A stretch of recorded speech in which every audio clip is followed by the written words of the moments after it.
I mean, the last time I talked, I heard about a whole Chelsea rebrand. But if you guys want to go back to your slutty ways, going through managers, Wow. Wow. Let Beta speak on it. He's lying. They're pimping out themselves now. Is he lying? True Vader. Is he lying? Did you know how many times I cried? You know how many times I cried, bro? Every time I see Nagelsmann coaching, You can't call this team a golden generation. There's nothing. Hans was asked, what is a register? I swear he said, someone. No way. I knew it. Once is an anomaly, twice a coincidence, 3 times is a pattern, 4 times is juju. That's my saying.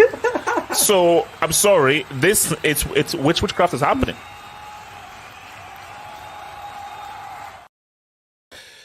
We're here, we're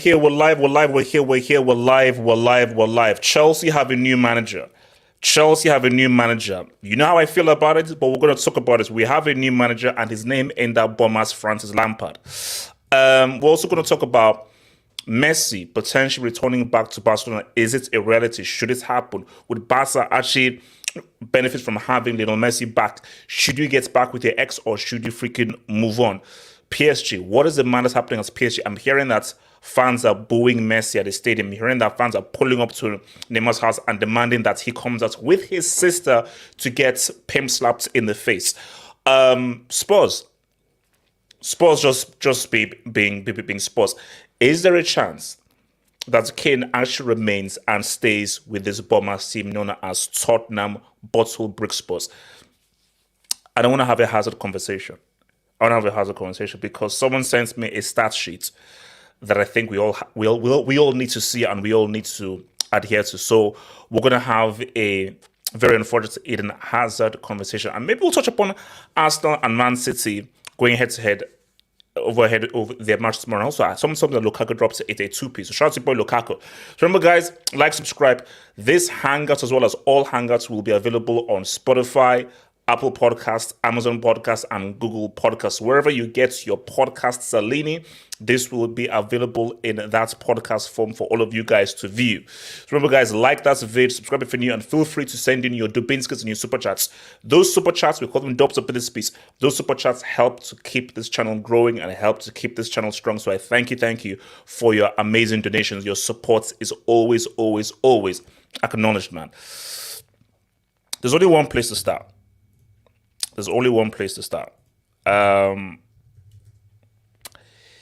So, Chelsea have a new manager. He's tweeted. Fabs tweeted. And this is probably one of those tweets that I really wasn't looking forward to. But you know what? Sometimes you just got to face the beast. I will not change my view, which is that I do not believe that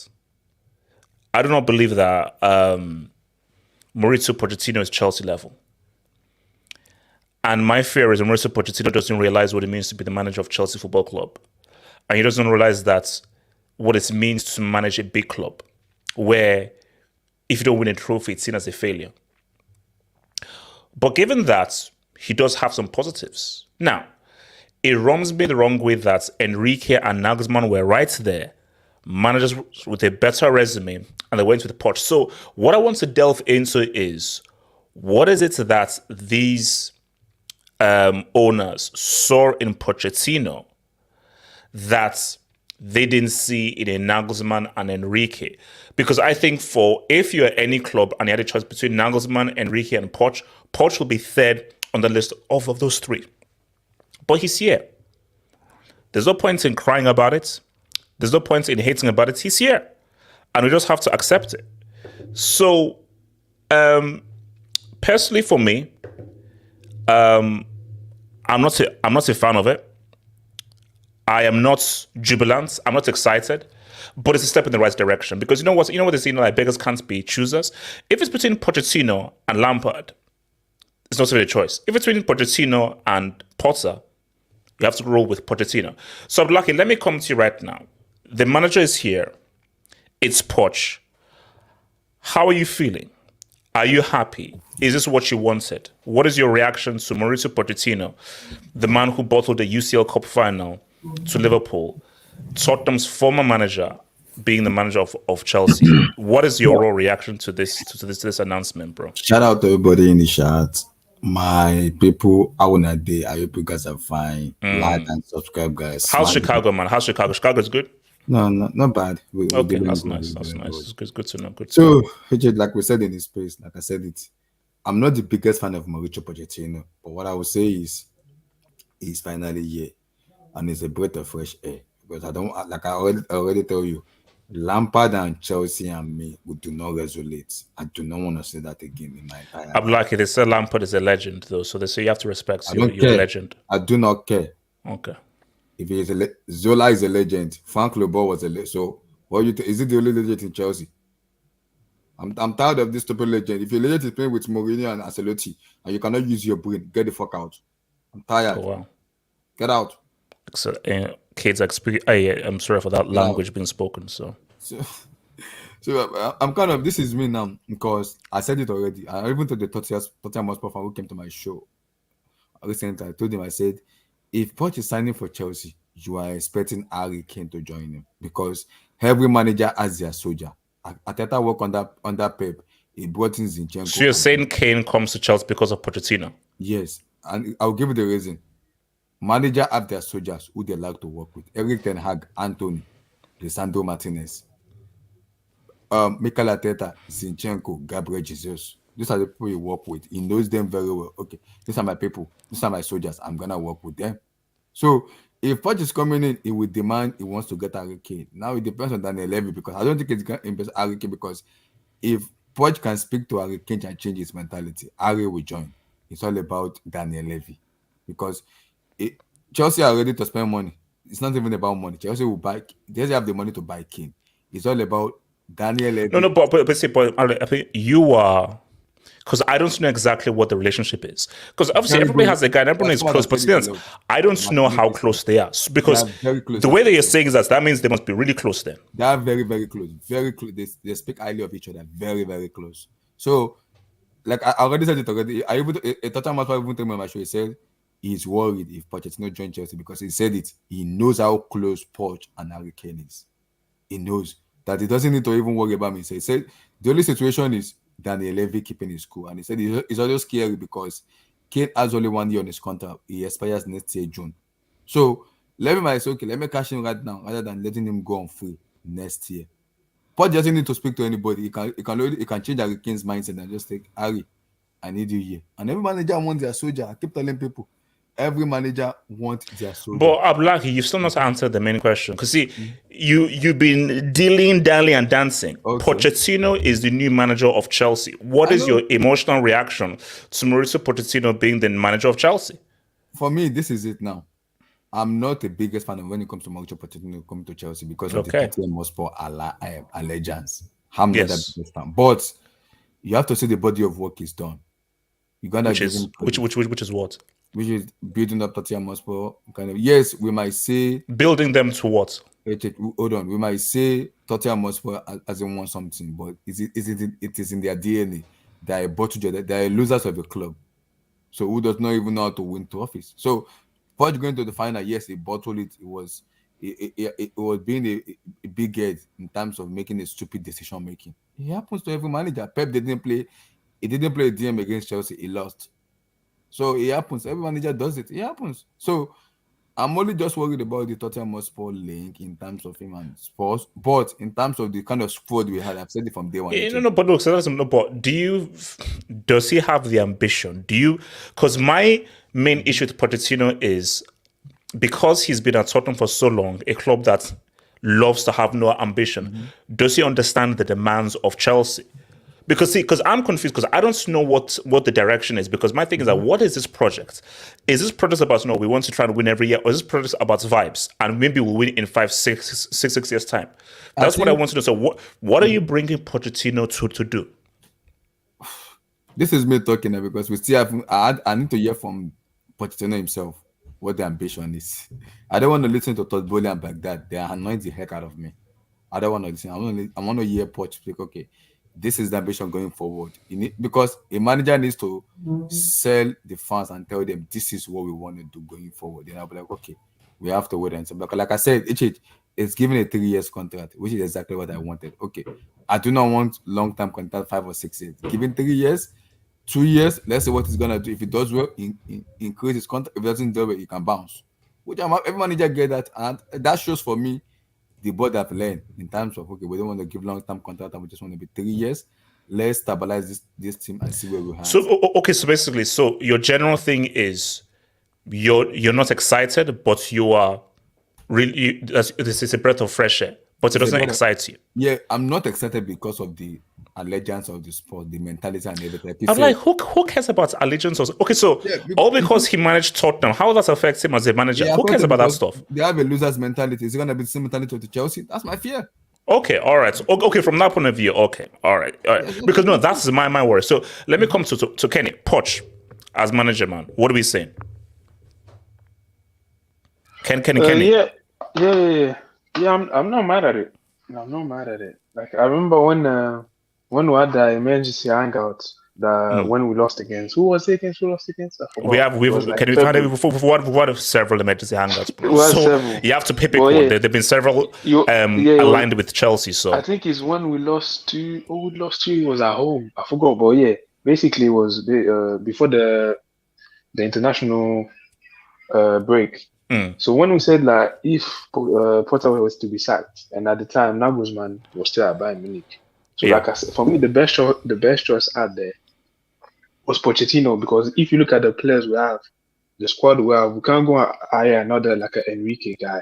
Because Enrique is going to come in, he's going to be asking for new players, and we already spent the time on we can't keep like Enrique couldn't work with the squad. Damage is already done.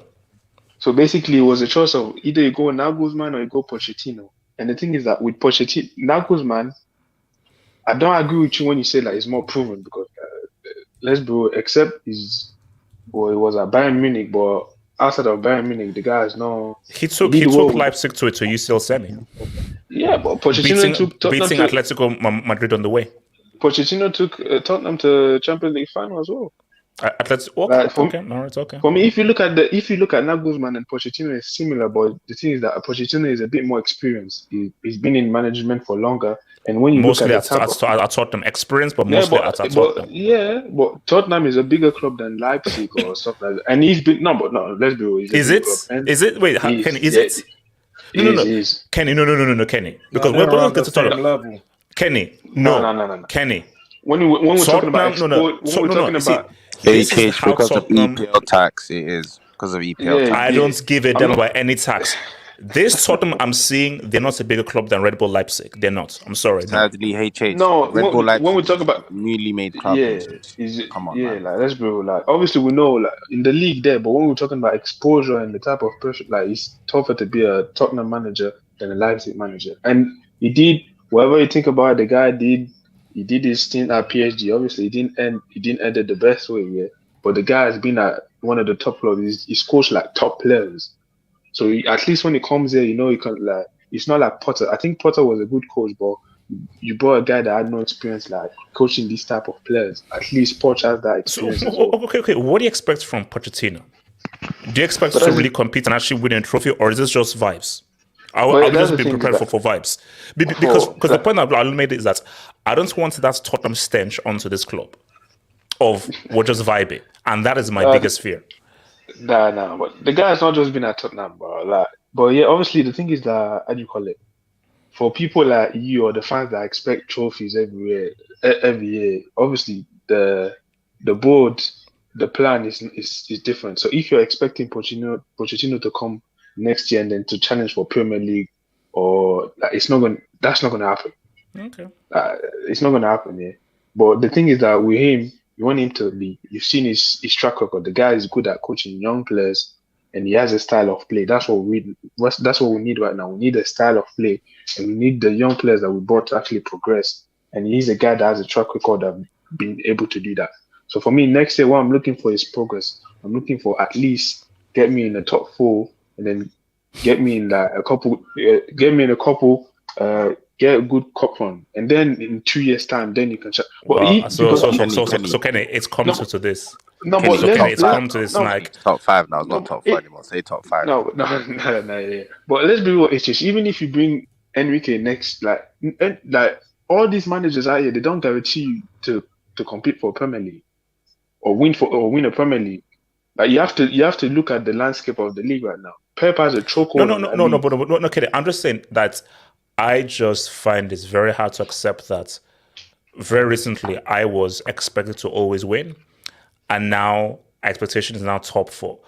I find it hard just to grasp onto that reality. Oh, boo-hoo, HH, boo-hoo. I find it very hard to grasp onto reality because expectation was one thing, but let's be real. For the past 6 years, we've not been challenging for low leagues. Obviously, last 2 years ago, we had the Champions League one year. It was nice. But in the past 6 years, except that Champions League, but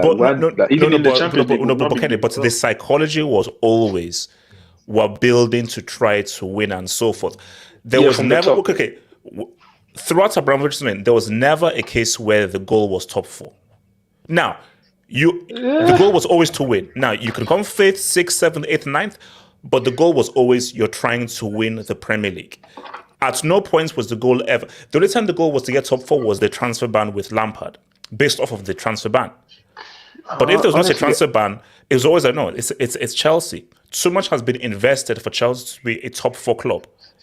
Yeah, the pressure was to win. Kenny, you can't spend 600 mil and the aim is top 4. That's stupid. I can't accept that. I'm sorry. I can't. I won't. No, obviously, yes. But the thing is that you have to see the type of players they bought as well. Obviously, the number says 600 mil like that, yeah. But you have to see the type of... They didn't buy players to win now. And the thing is now, like I said, with the scope of the league right now, like it's tough to win the league, especially when you buy obviously, the owner has owned up to some of the mistakes he's made as well. But obviously, now you have to let the guy, give him time, give him the 2 years to trim down the squad, because that's what he did at Tottenham. When he first came in, you have to remember, it's like when they sold, I think Tottenham had sold Bale, they had the money, and then they bought don't have players, and he had to come in and then get rid of a lot of these players they sold, Dados, all these guys they bought.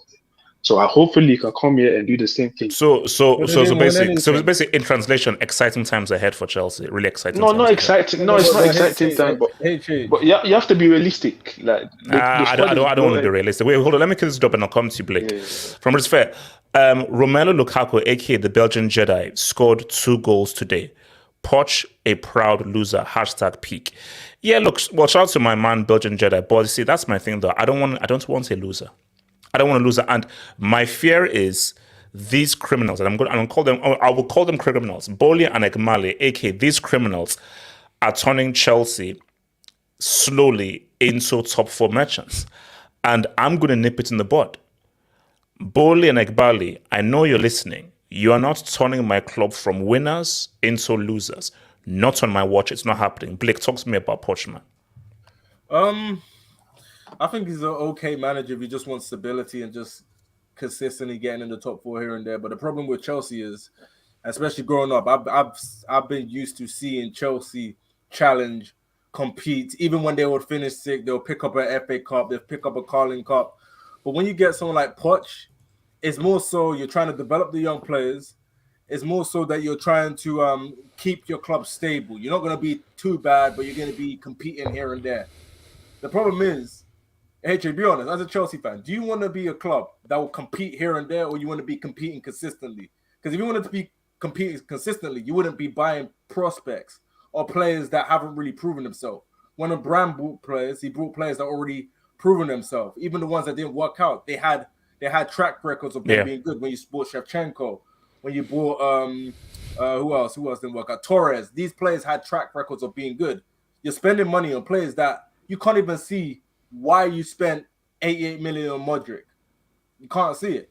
I've never heard of a guy that has cost 88 million that nobody's ever heard of?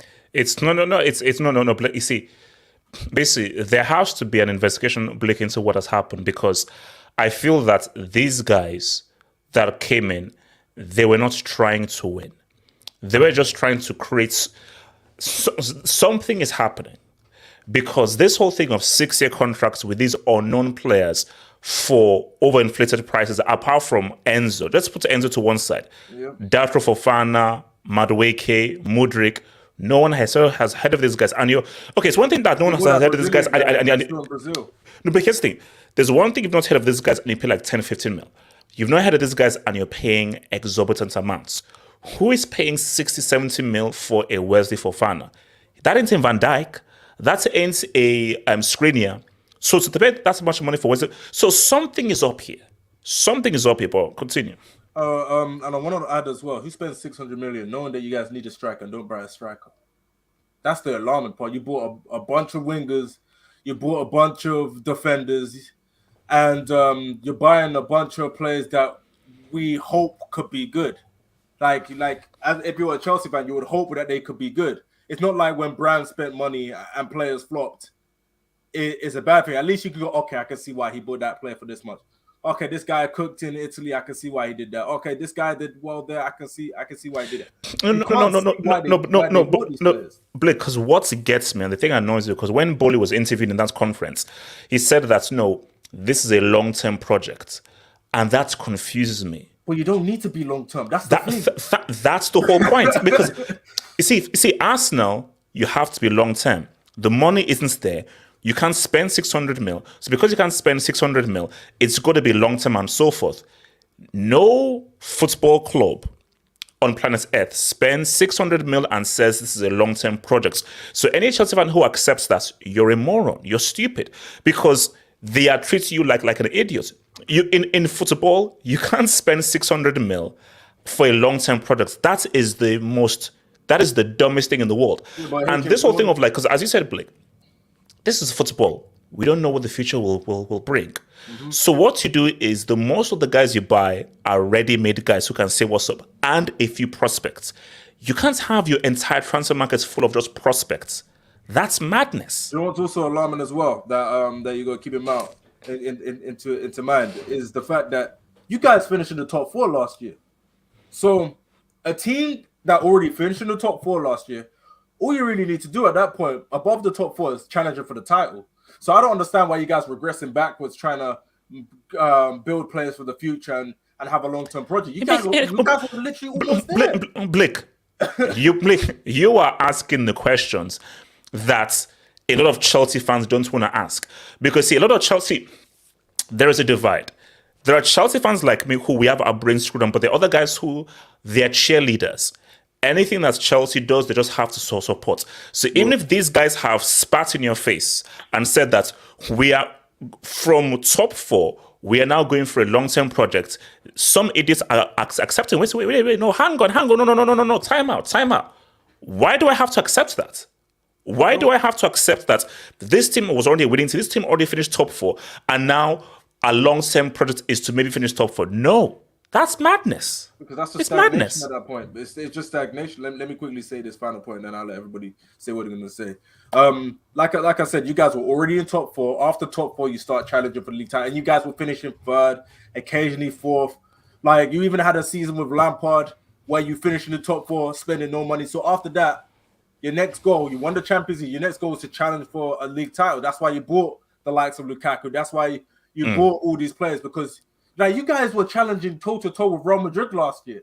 You guys were in 3 finals last year. I know you didn't win any of them because we kicked your ass. But you guys were at least, man's tax. Hey, you guys were at least competing for trophies.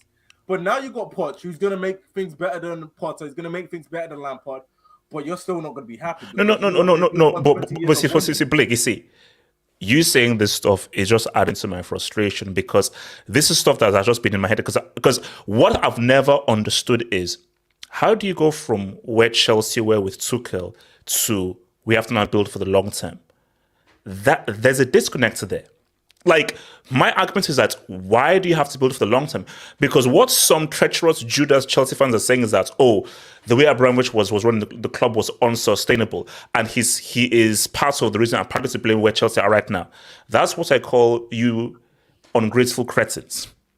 Because this has nothing to do with Abramovich. This is about a set of owners who stupidly had one of the dumbest, worst transfer policies of all time. Bram has nothing to do with that. Bram isn't spending 600 mil on a bunch of unknown prospects. He's not doing that. But these guys did. I look at where we are now. Because, as everyone said, I saw Modric as like, now, I get why Aston want to get him because they've been scouting him. How does this help Chelsea? Because this ain't a world beater. This ain't this amazing player. He's decent TI. How do you spend 80 mil on a guy whose eye had one good game against Real Madrid in the UCL and he spent 80 mil? I mean, what? From the Ukrainian league. When people buy players from that league, they buy them because they're cheaper. You don't buy them because to spend like premium price. You buy them because you're looking for a cut price. Because look at Man City's business. They got Alvarez for 24 million. You've seen all these deals out there. Like even us with Liverpool, we got Gakpo for 42 million. So there's deals out there for players that people are talking about. No, Blake. This is where it gets scary. And this is something I have to now do further investigation. So and I'll come to J2S. There was apparently a clause within the change of ownership from Brown to these guys where Brown put something in there where they had to spend a specific amount. So they had to. My theory, and I may be wrong, but my theory is these guys were like, all right, we have to spend this money. Let's just spend it whatsoever. Without thinking of who to spend it on, let's just spend it because we have to spend it because it is based upon the stipulations. And once we've not spent it, they have no intentions of spending any more money. Because these guys are business guys. See, Sheikh Mansour, the Qatari owners, the Saudi owners, Abramovich, these are sports guys who love football. These owners, these are businessmen. And for them, they're like, wait, win, lose, or draw. As long as this team doesn't get relegated, we're still going to make good business of these guys. Because this is a religion for guys. This is their life. This is their livelihood. So they're always going to come and they will always support Chelsea. So no matter how much we spit in their faces, no matter how trash the transfer policy is, they'll always come and they'll never question us. Now, I will. Hey, Jade, you reminded me of something that happened when the FSG first came. Because remember the season when FSG first came, they started buying Stuart Downing for 20 million. Carroll. They started spending a lot of money when they first got here. But as time went, they started spending less. You had to sell a player to get a player. So you might be right about that. Like Arsenal fans are happy now because they're winning and all that stuff. Because that's how keep the fans happy. Just win. If you win, everybody's okay. J2S, what do you think about this Poch hire, man? Yeah, can you hear me? Yes, sir.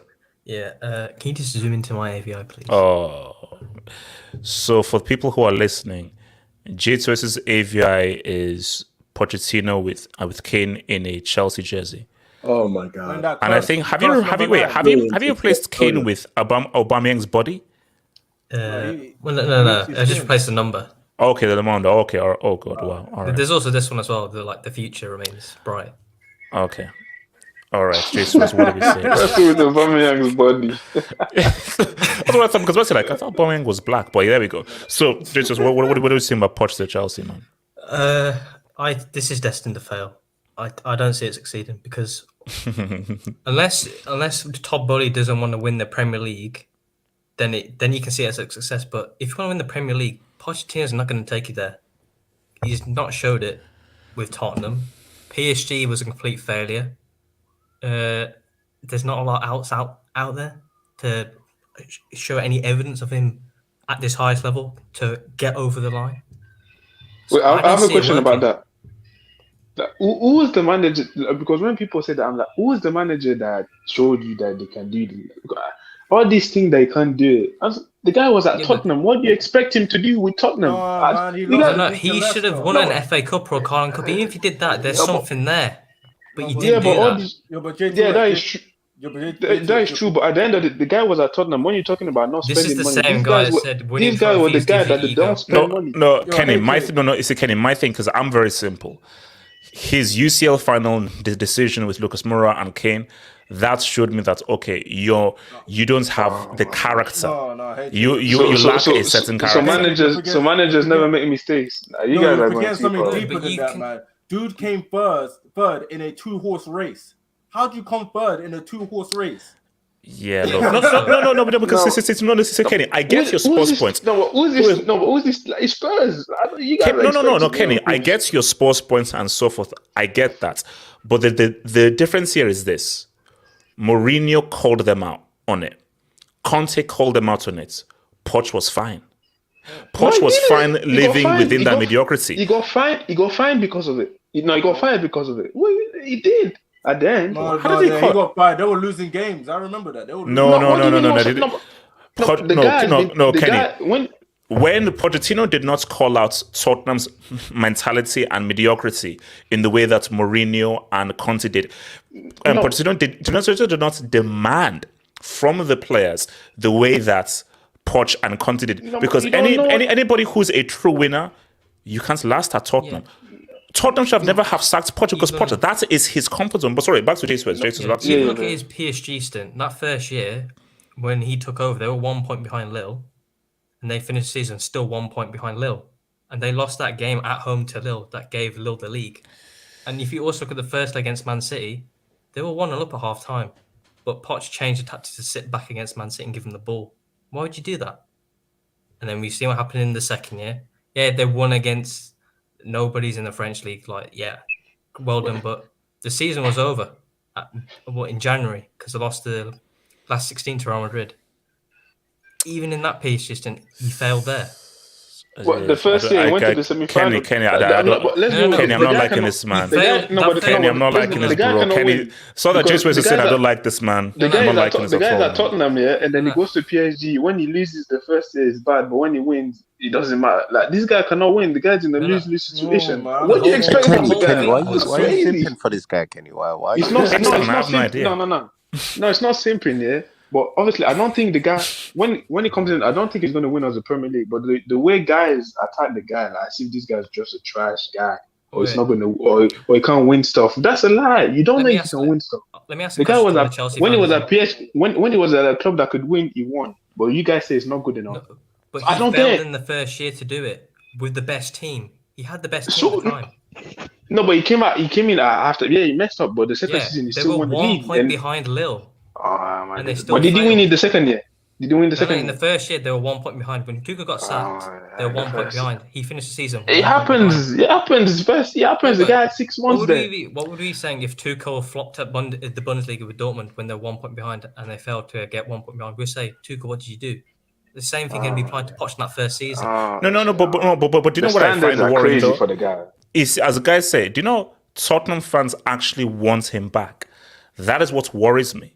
Is that if Tottenham fans are clamoring for him because he was the right man for him, that sits very uneasy with me as a Chelsea fan. But sorry, Jace was back to you, man. Yeah, I was just going to ask a question to all the Chelsea fans. Yes. Next season, what are your expectations for Chelsea? So wait, okay, no, hold on. So expectations in general, or expectations with Pochettino in charge, or just expectations in general? We don't know the transfer window, but we know Pochettino's going to start. He's got this squad at the moment. Obviously, players are going to go in. What are your realistic expectations for the start of the season? Minimum top 4, minimum. But basically, minimum top 4, you should look to challenge. Jace West, do you know why? You've spent so much money. Jace West, it's football. I'm sorry. Jace West, you can't spend 600 mil and I'm like, the aim is top 4. No. You spend that much amount of money. I don't give a damn what they made a mistake. You spend that amount of money, minimum top 4, you are fighting for that title because you spent 600 mil. This is crazy. These players that you're saying they're trash, you expect this guy to come in and miraculously in one season Kenny, no. You've spent 600 mil. You've spent 600 mil. No, Kenny, how can you sit down there and see your owners have spent 600 mil, but say that their ceiling is top 4? How does that make any sense? It doesn't make any sense. No, but you can't say 600 mil and then you say in the same time these players are trash, and then in the same time you're saying this guy should be finishing top 4. No. It doesn't make sense. Kenny, you have to understand. No, Kenny, you have to understand where I'm coming from. Forget where the players are. The fact you've spent that amount of money. Now, we know that you spend that money stupidly, and you spend that money without actually having a striker or different strikers, and you spend that money without actually getting players who actually have good chemistry that can function as a team, which is actually how recruitment works. How recruitment works is you get scouts and you get players who you know can fix together because you have an agenda. What you don't do is go onto Twitter and buy players who are trending on Twitter. That's what you don't do. Yeah. That happens when you fire everybody. You completely fire the back staff and you make yourself. And that's what happens. So Kenny, my thing is that if you crap the bed, you lay in it. You created this issue and so forth. You sort it out. So all because you've messed up, I'm not going to give you a pass. You spent all this amount of money. If you don't win the damn title, that's a damn failure because you spent that money. You saw it.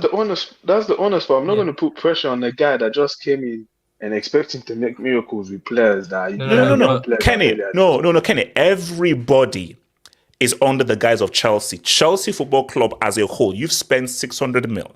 And if you spent that amount of money, you can't look at what Newcastle are doing. Newcastle have spent maybe half of what Chelsea have spent, and these guys could generally make top 4, at worst 5th. What are you saying? James West, sorry, continue. James West.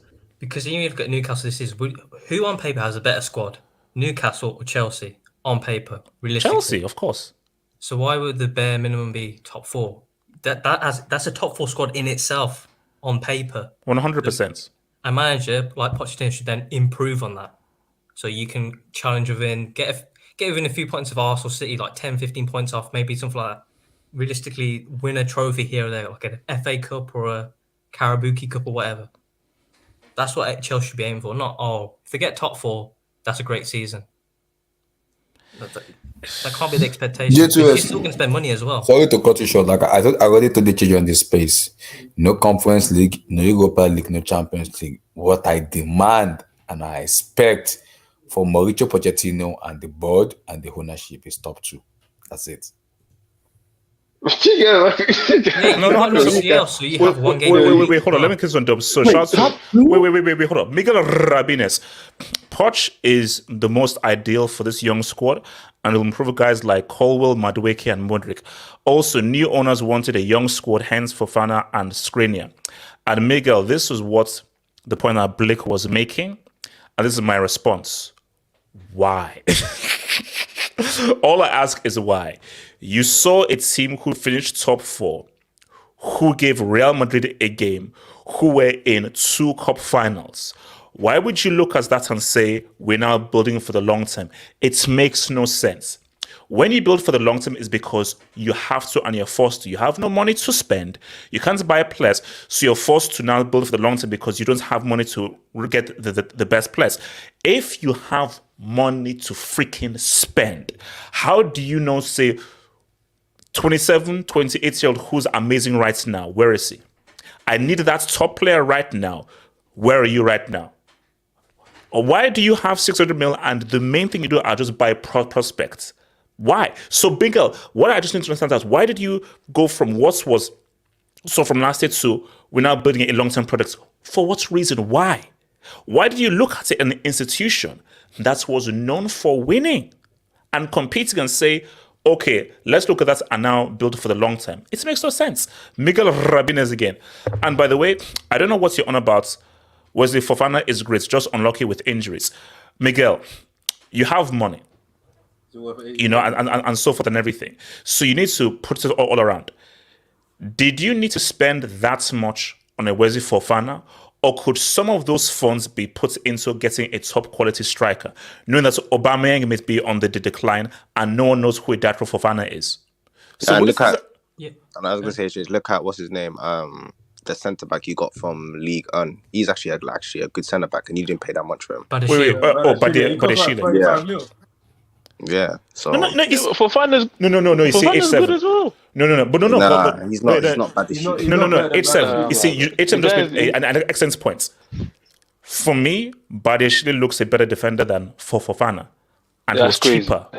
Nah. Kenny, Badeshile is a better defender than Fofana. No way. Yeah, just about unlucky of injuries. It's not unlucky because we've seen this before. At Leicester last year, he missed more or less the whole season. So why would you spend 80 million on an injury player? He's got a history of massive injuries. No, Kenny, no, Kenny, come on, Kenny. This ain't Maldini, pick Van Dijk, pick Ramos or so forth. How? No, Kenny. How can you justify spending 80 mil on Wesley Fofana? Who ain't Maldini, Ramos or Van Dijk? I don't think they should have spent 80 mil. But obviously, the thing is that you had centre back that left the club, and every club knew we needed centre backs. So we had to pay premium. I'm not saying that the price we paid was justified here, but the guy is a good centre back, and he's better than Bajashil. Kenny, no, Kenny. 80 mil, I need something better than good. I don't spend 80 mil for a good centre back. I spend 80 mil for an excellent world-class centre back. That's always available. Availability. So, I agree with so availability. 80 mil is not for a good centre back. No, sorry, no. I'm sorry. If Oliwa is good, 80 mil is too much. Sorry, no. But when people are saying striker, like which striker were we going to buy for 80 mil last year? That's on the market. No, Kenny. That's why it's called scouting. Kenny, here's the thing right now. If it's a case of either roll with Aubameyang, Defra Fofana, or take a leap with that goal merchant Immobile, I'll be like, okay, let's think about it. Or if you just go in, Kenny, I would rather take a risk on Immobile than Aubameyang or Defra Fofana. That's not a bad thing to say. That's not a bad thing, man. Wait, hold on. So, Kenny, have you seen you would outside of Italy? Kenny, no, Kenny, let me ask you a simple question. So, Kenny, you would, so Kenny, between Aubameyang and Immobile, you would go with Aubameyang? Yes. Have you seen Aubameyang? Have you seen Immobile outside of Italy? Do you know what he has done? At least Immobile actually going to be a professional. No, Kenny, I'm giving you a choice. You guys are not Aubameyang, as of right now, how we see him right now, because for Aubameyang, we don't know how much that buggery may have affected him psychologically or mentally, because maybe it may have. So it is Aubameyang and where he is right now, and Immobile. If that's the choice, no, I don't want to Immobile hands down, but if that's my choice. No, because Kenny, the whole point is that you're going to a season where your two strikers are on Aubameyang, who you can't bank on where he's mentally, and a dude no one has freaking heard of called Defra Fofana. So, can I see how crazy that is? No, I agree. No, obviously there was another striker there, but he got injured as well. But, and what about okay, Kenny? Why not Mowane? Is it Frankfurt? Yeah, Frank. Yeah, you know how much he is right now. He came in this summer. He came in last summer. It's too. This guy is Kenny. It's Germany. Over 100 mil. No. Kenny, if you could put for 100 mil, that's he got 100 mil. Oh please, you could. That's what they said. These are the. Kenny, how much do we spend on Modric? How much do we spend on Modric? No, but that's the thing. Like you guys are saying. No. How much was that? 18. Can I say something? Okay. Kenny, I'll come to Samasi. Kenny, what are you saying, Kenny? But that's like, nowadays to buy young players with potential, you have to pay that type of money. I don't like you get this more. No, obviously, no. That I agree that, but the thing is that ready-made right now is tough to find around, especially in the forward area. So right now, if you look at the most guys, they're trying to go for potential young players. That's what they're trying to do. So right now, if you're talking about potential young players, Kenny, if you offered 70 mil. 80 mil to Juve for Vlahovic, they'll say no, go away. No, they probably would accept. Yes. But this summer because this year is at a bit of a down year. But last year, if you went to Juventus for that money, they would have rejected you. Juve, who? Yes, last year. Whose finances are beautiful and great that don't need any money. Last year they would have rejected. Kenny, we're talking about Serie here. They need the freaking. The guy just joined 6 months ago. Before the guy don't, they were never going to sell him right then. No. But Kenny, you're telling me that there was no striker on planet Earth that Chelsea could buy that could be worth more than Aubameyang and Defra Fofana. That's what you're trying to tell me. There was, but they would have not. They were not like for me. They were not. There was no guaranteed striker. Isak was available. Isak was available for 70 mil. 70 mil. You see, everyone's hyping up Isaac nowadays. But Isaac is but another he one. was doing Kenny, the don't do job. that. Wait. So Kenny, Wait. so you're now shunning 70 million for Isaac, but you're cool with 70 million for Wesley for Fofana, who's now injured. No. When they bought Isaac for 70 mil, most people thought it was way too much. Isn't that's true? Yeah, what about that guy? What about that guy that plays for Leo? The Jonathan Canadian David. striker? Or Jonathan what about David. him? Oh yeah. These guys as well is unproven. Yeah, he's young, but But you guys are buying unproven anyway. No, but yeah, Datro obviously. Fofana. No, Kenny, Kenny, I'd rather take Jonathan David than Datro Fofana. No, yeah, they should buy a striker. But all I'm saying is that the striker market right now. Wait, hold on. I said I'll come to Samasi. Samasi, talk to me, Samasi. I want to say on the Pochettino thing, it's gonna fail because Pochettino is weak. He's a coward and he's a yes man. I don't think so.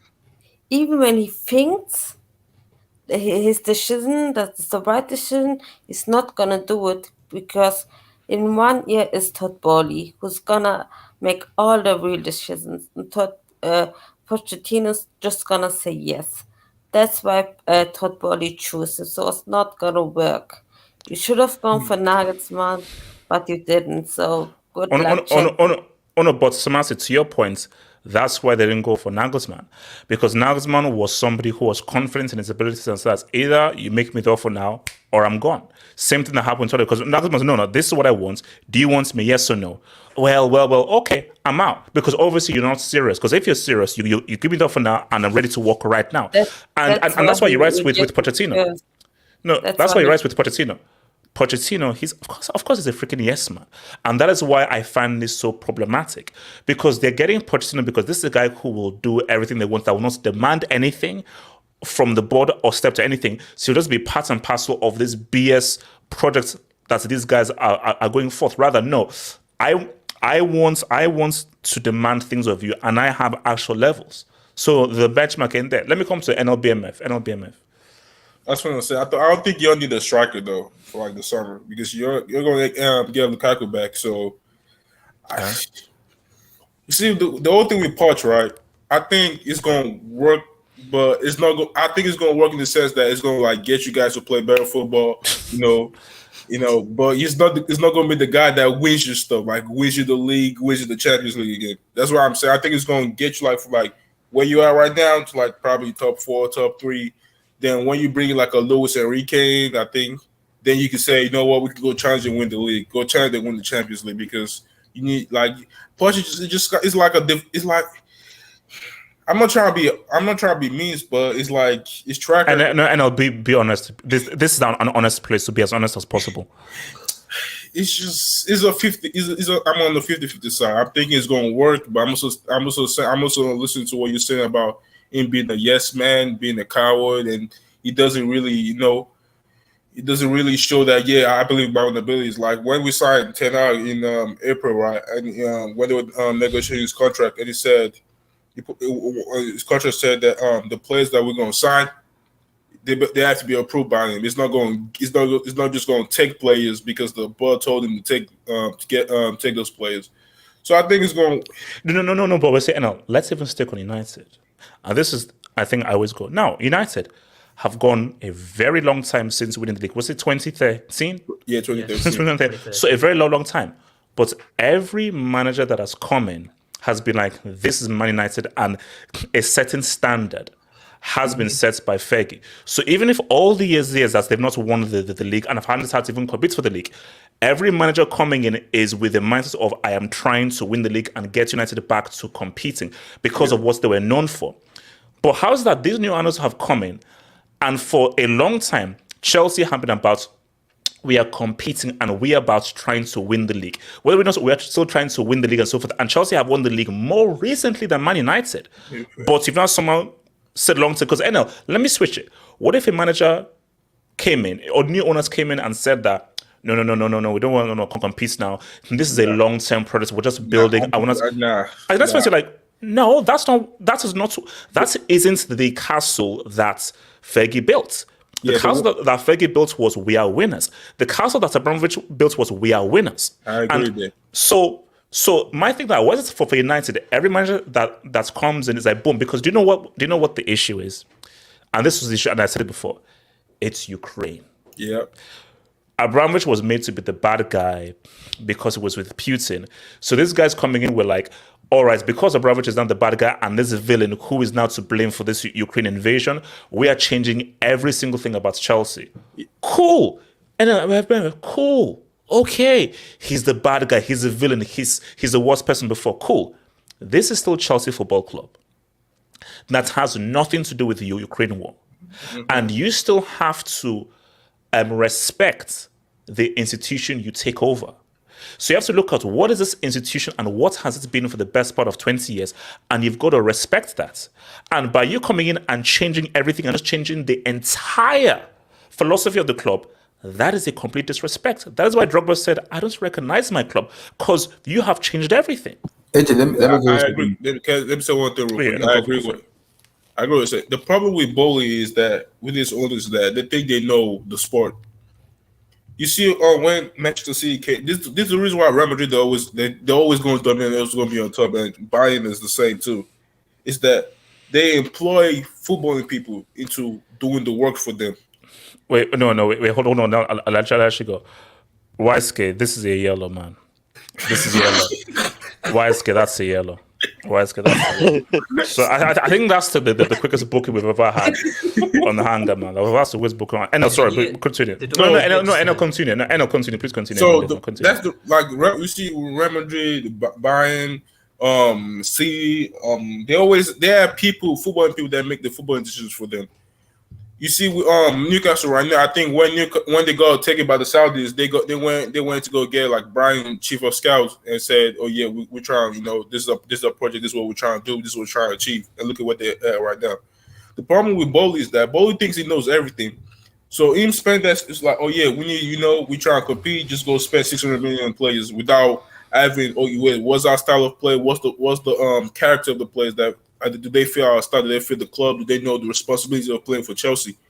So that's why the whole club is a mess right now. Because even when United, right, one thing when we did after Woodward left was that we literally got rid of like the bankers that will run the club and said, you know what, just get footballing people there, and we made better footballing decisions right now. That's what Boehly did. Boehly just leave the footballing stuff aside. Just get people that know the job and let them do it for him. And you just gotta bring the money. That's all you gotta do. So let me come to Abdullahi. You wanted to say something, and I'll come to you. Go yeah, I get what you said. Abramovich has been something for like so many years where it's difficult to build that era. I get what you said, but we are dealing with an American billionaire who thinks and reasons like an American. It's difficult, like as an African now, we have our own cultures. America has their own culture, so. You cannot expect them to do things Abramovich way. They will do things an American way because they believe in their brain. We are from America who reason and think as an American. I always say this thing to people a lot. What do you expect from American? Long time, process, long time, process, long time, process. That is the definition of American owner. In America, yeah, that's what we do here. When you go for an interview, it's all about long time, process, long time. That's it. That's the way American race. That's where they've been brought up. So no. But I think that is very interesting because I think again, for guys who don't know, like he lives in Chicago and America and everything. Because again, like I've only visited America. I've not really been in America, but it is interesting though that. So you're saying that it is very much a common concept in America of long term. Yeah. It is. The vision is always to be long term. It's not always about. Yes, there's people who want to win now, even in American sports, that's a thing. But everybody wants to look, 5 years, 10, 15 years down the road. That's what it looks like. For me, I compare Chelsea, honestly, to the 76ers or the Knicks, because you could win here and there, but at the end of the day, as long as they could have the resources to be able to build and create long-term success, that's a win. And I also think this is me talking because everybody have their own perspective, way of thinking, way of the kind of do things. But me speaking, talking to people like way closer in America here, people closer to like where Todd and Baghdad live in terms of Elia and Co is. Me speaking right now is, I understand you want to do long-term stuff. I question that long time, but also I look at what is the DNA, because we have footballing people in the boardroom. Christopher Vivell, Paul Winstanley, Lawrence Stewart. There are people who knows about football. Vivell was in RB Leipzig before. Lawrence Stewart was from Monaco to Manchester City to Chelsea. So those people are football people where they know what they are doing. So this is my question to Boehly now and Baghdad. Step away completely out of Chelsea. Let those people run the football, because those are the football people you want to bring into the sport. And I'm hearing them saying they want to copy Manchester City model, and I'm laughing because if you want to copy Tiki Begaristan and Pep Guardiola played together when they was together from since childhood, even in Barcelona, they were together. So if you want to copy Tiki Begaristan, bringing in so many co-sporting director, I'm like, okay, I can understand that, but you cannot compare yourself to Tiki Begaristan and Pep, because they are bodies. Okay, yeah. So let me bring in Elijah. Then I'm going to come to Guled. So Elijah, you look at this Poch hire, man. What say you? I was reading into it. I mean, I out of a letter grade, I'm gonna give it a C+ because I mean, it's not. That's a low blow. Continue. That's not good. Elijah, you bring a C+ back to Nigerian parents, you get beaten and slapped. You telling get me beaten I and have slapped. Police parents. HH got PTSD.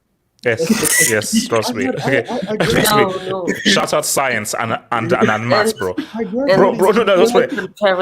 I never saw the slightest sight of a B in maths or science, bro. So it is what it is. Not even that. When I graduated uni, I finished with my GPA was a B-. My dad didn't talk to me for a week. So, you tell me. It is what it is, but it is what it is. It is what it is. No, but Elijah, when you say C+, that's disgusting. That's a disgusting grade. It's not terrible, but it's all right. You know, it's above average. It's an above. No, it's you might as well just reset. In the eyes of an immigrant parent, it's terrible. Yes, yes, that is true. I don't blame you. But honestly, like it makes sense for maybe the players you guys have, because he's more in my eyes. I see him more of a guy who is a developer, not really much as of a guy who just goes in and just starts winning and demands winning like a Conte or a Pep, or I know I use the example of Conte. I'm looking at Chelsea Conte, not Tottenham Conte. But if you look at guys like Mo and Pep and Klopp and Saf, those guys demanded winning. Pochettino is like, all right, give me what you got, and I'll do something about it, and then let's go hand in hand and hope for the best. Kind of like kumbaya type of thing. Yeah. He's a kumbaya type of manager, if that makes sense. That means Chelsea is not going to win immediately, but there is things to look forward to in terms of, hey, if we bring in this player and this player, let's see what Poch can do with this guy. Can he be nurtured into a player that could become successful, within the next year or so, or within the next 18 months or so? So you guys are you guys are a process club right now. So and it's sad to see, because no, it's not. Well, yes, it is. Yes, it's not. Is. It's not. Yes, well, it is. No, it's not. No, it's not. On one side, it's not. On the other side, if you look at it from a achievements type of standard, you're kind of like, damn, we used to be like winning all the time. Now we're kind of like, we're mid. That's where you guys are at right now. All right. So before I go to Guled, let me shout out your boy Betsy, who says Chelsea is not capitalizing on Newcastle's form. No, nowhere near. Wait, what do you mean? Chelsea are 11th. I mean, they both drew today, so that's something. Yeah, but capitalize on what? Chelsea are freaking 11th. There's no freaking chance that we could do anything. You're still top of the table. Half-Hope's cousin. What about Trossard? Kenny, ready-made. Yeah, no. Look, when it was a debate between Trossard and so basically there was a debate between Trossard and Modric. I was like, Trossard was ready now. Modric was whatsoever. So I was like, no, get Trossard. Get freaking Trossard. But no, that didn't happen. Half-Up's cousin again. He means Poch is a starter pack for Ultimate Team, and Luis Enrique is the FIFA Ultimate Team champs. Poch even brought his son on board. Nepotism at its finest. Yeah, he has a son. Oh my God. As an assistant. No. Here's the thing. I have no issue with that because what's it called? Didn't Ancelotti and his son win a UCL with Real Madrid? So my thing is that if you're good, bro, bring your pet dog or your pet parrot and so forth. I don't give it. But when you're trash, then I'll go against you with that nepotism trash. Shout out to your boy AJ. Theory: Modric was a war payment to Ukraine, 100 million in aid. That's not a theory. That's what the theory. Fact. That's what the theory. Like, what do you mean by theory? It's no, facts. It's no, facts. Messi. Fact, semicolon. Modric was a poor payments to Ukraine. 100 million. It's a fact. And so, look, if I talk, man, Guled, talk to me. Guled, talk to me. No, wait, let me come to Guled. I'll come back to Jesus. Guled, talk to me. Guled, push the mic. You sound like the mouse. You sound like a mouse. Push the mic. Can you hear me now? Yes. Yes, big up to everyone, HH. Big up to you. You know what? To be honest, anything will do right now, comparing to the haram football we are playing. Yes. So, in a way, I would actually welcome it. Because in the last, I would say, 7 to 8 months, we went through hell. So, at least if Pochettino comes in, and we've got Andre Santos coming in the summer, and apparently it looks like, I'm not sure, but it looks like Pochettino is trying to build a mini Argentinian tribe in Chelsea. Because I heard that Martinez, the Aston Villa goalkeeper, might be coming in for us, and McAllister as well. So, in a way, I understand that they're trying to look for an identity for this team. Because right now, it looks like we're playing Monopoly. This is Monopoly football, HH. So, in a way, at least he can work well with the younger players. And he also asked for his chief scout from Tottenham, Steve Hitchen, who worked with him in PSG. He's still working in PSG at the moment, but apparently his contract's going to run out in the summer. So we already have Paul Winstanley and Vivel, and this guy asked for his own personal chief scout. So I think he has an idea of where to take this team. So all I can say, HH, is comparing to what the processes of all the other teams have been. I'm talking about the big four. Man City went through it, and they settled with Guardiola. Man United went through it. Now they settle with Ten Hag. Arsenal with Arteta. All I can do is hope and pray that if we're going to go through a process, it doesn't take more than 2 years. Because if it's going to be more than 2 years, HH, it's going to be hell. It's literally going to be hell. No. But I just don't understand how we go from where Chelsea were to going into a process. Chelsea didn't have to go into a process. That's the thing that's where you lose me. Why did they have to go into a process? But HH, we cannot actually blame our club. Okay. Sorry. Before you go. YSK, this is your final warning, bro. YSK, this is your final warning. This is your final warning. Next thing is a second year. That's your final warning, bro. Streets, Project Tino, get it trending. Go ahead, continue. No, it's fine, HH. I mean, it's coming from someone that had to go through a process for over 10 years. Yes. So I don't blame YSK. Well, let's not talk about that. That's crazy. Me personally, reality hurts, but that's what it is. But HH, in terms of our team, it's the ownership, and Abdullah have picked on it, and he said it earlier. They believe that they know better than everyone, and the issue we will always have is if Todd Boehly is in this melting pot called the Chelsea backroom staff, there's always going to be issues. So all we can do, HH, is we can hope and pray that Pochettino actually put a clause in his agreement where he said, I don't want to see Todd Boehly anywhere near the dressing room, anywhere near the training ground, if I'm doing personal training. But if he wants to come around as an owner and talk, Google it, let's be real. He's a yes man. He's getting, because Pochettino, he wants this job. It's very well paid and so forth because he left in his grace at PSG. So he's coming in as a yes man. Because here's, and this is why it's so crazy. Look at how long it's taken. Pochettino is desperate for this job. Nagelsmann and Enrique, they were not desperate for this job. That's why they didn't want to wait. So look at how long it's taken. So if Pochettino has spent this long, it's because he's desperate and nobody else, apart from Tottenham, wants Pochettino. The only other club in this world, apart from Chelsea, that wants Pochettino is Tottenham. So he's not highly desired. I disagree with the desperate because, like I told you from the start, America will always be America. The reason as America, it's all about process. And I already said it from day one. Pochettino has been agreed and has been completed since April last month. It's just about formality, and I know that for fact because I live in America here. America will behave as an American. That's what the reason. You can't change their mindset and their mentality. You cannot do it. That's what so basically, Abdullah, they're adding salt and pepper. That's what you're saying. Exactly. So that the reason is American. Wait, hold on, because we have to move, man. Let's move to even a darker subject, man. Half Up's cousin, is Mudryk human trifling? Like, damn, he got sold. Mudryk he's a political toy. That's what he is. He's a political project. That's what he is. So, guys, I want to share an image with you. And I want to come first to YSK with this, unfortunately. Even if I shouldn't, but I am. But let me first share this image. And as we do these images, I just want you just to view this image. So streets, panel, I want to share an image with you.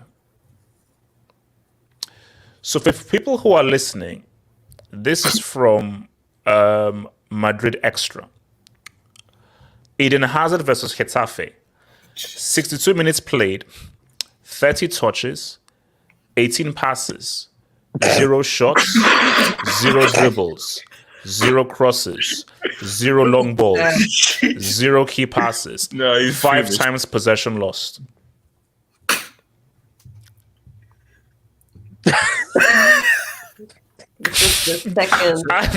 and also as well, I find this image very wrong. Why do you have an image of, and there's an image of him with a thumbs up and so forth?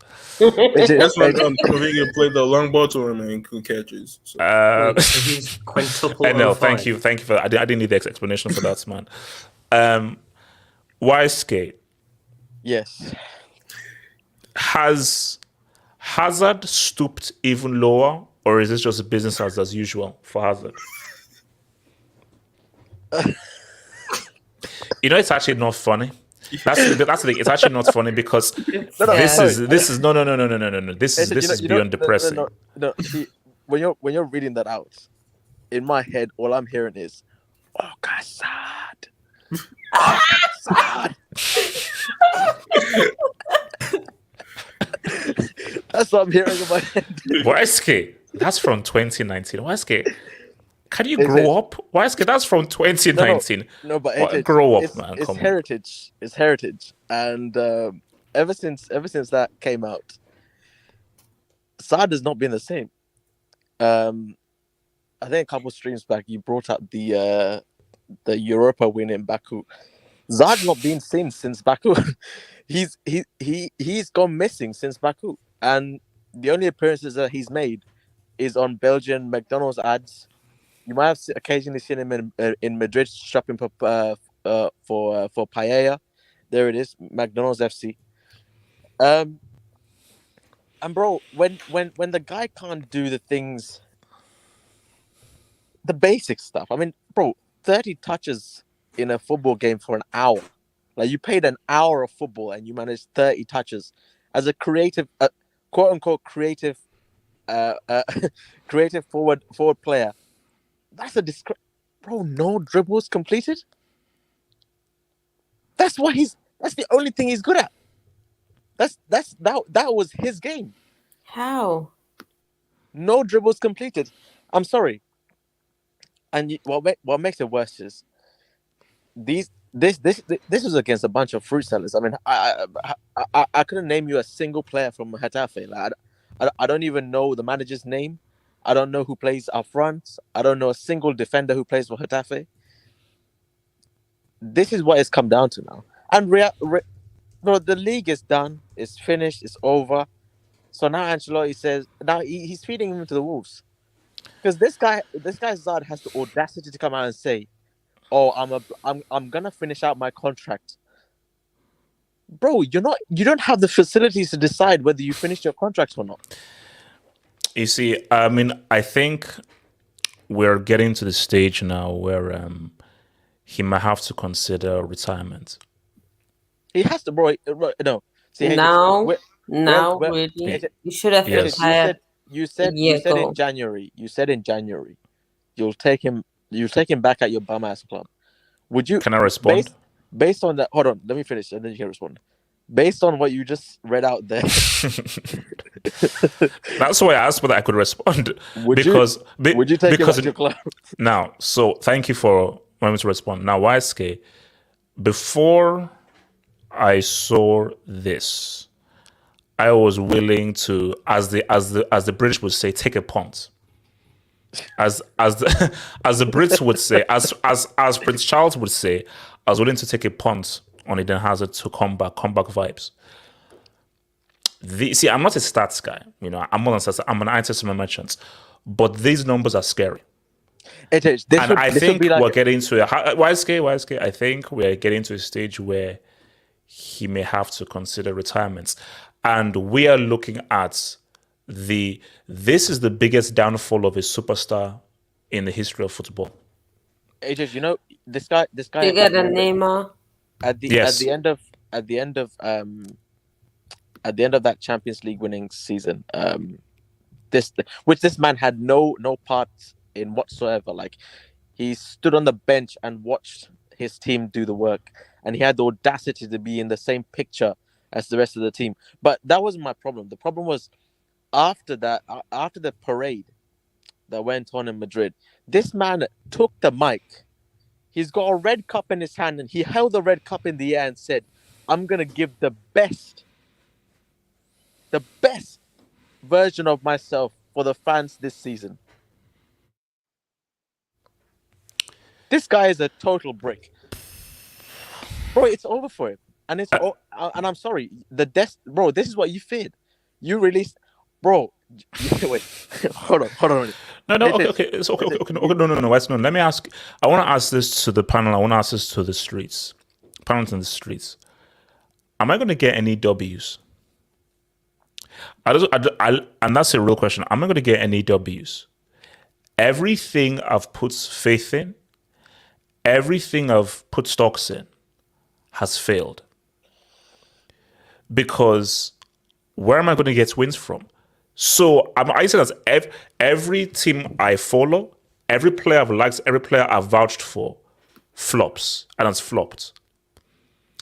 I find that unfair because we can laugh, we can mock him, McDonald's, food, all this stuff. Guys, this is a sad story because I'm sorry, like it or not, Hazard was one of the best players in the world. At his peak, he was one of the best players on the planet. It was Neymar, Hazard, and Messi. Neymar, Hazard, and Messi were all on the same level at a point. So Hazard was on the same level as Neymar and Messi.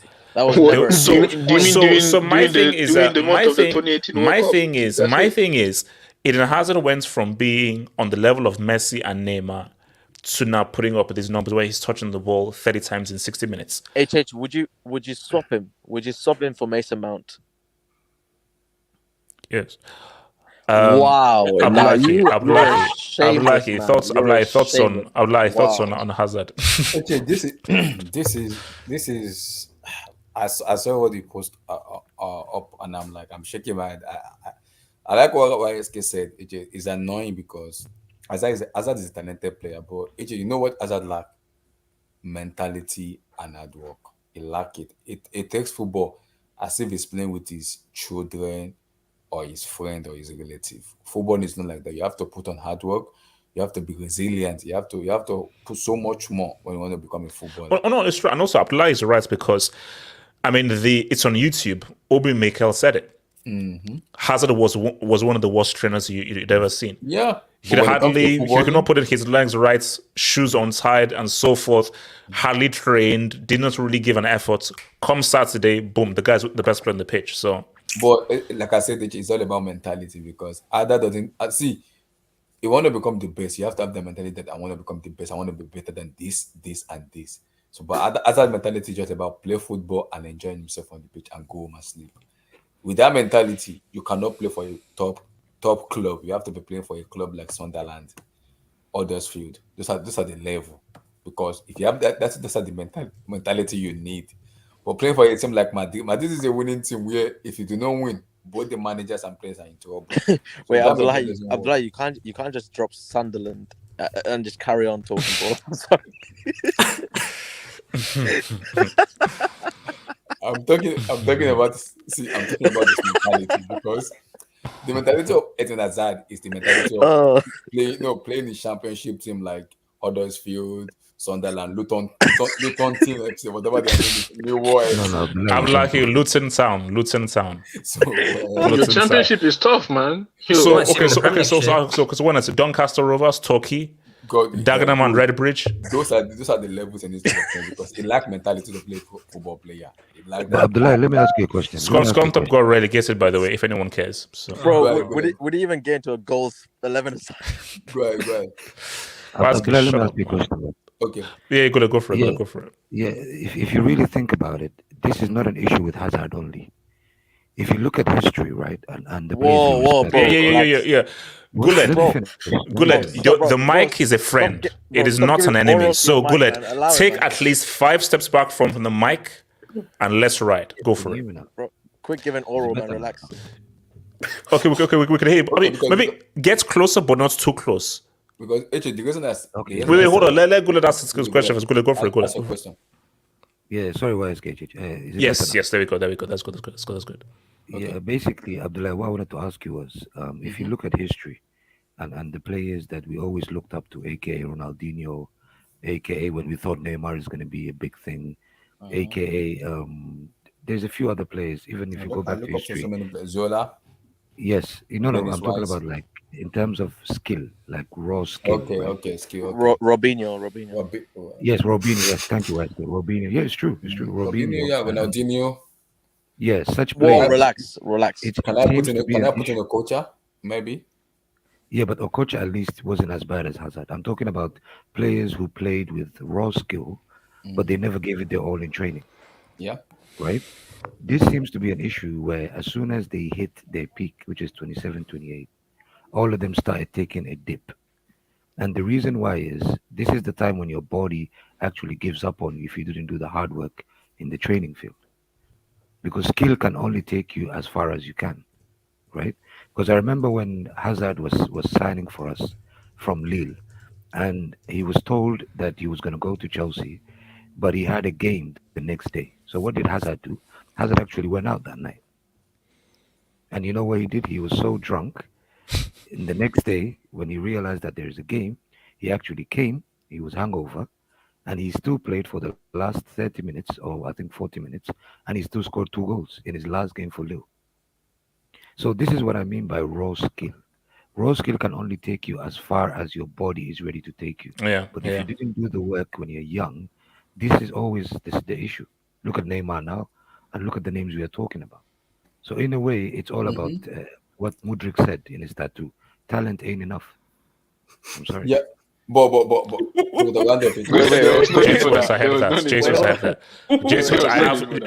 J-Swiss, these are Bose headphones, QC2, quality control. So J-Swiss, I hear everything, and I heard that J-Swiss. Wow.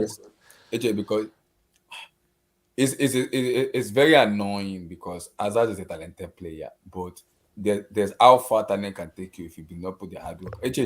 You might hit Cristiano Ronaldo and co, but that guy put in hard work and it's no, of course. No, I'm like, I'm not denying. Like, we know this. Go ahead. We know. Let me see. We know this because what has been revealed is what we always knew.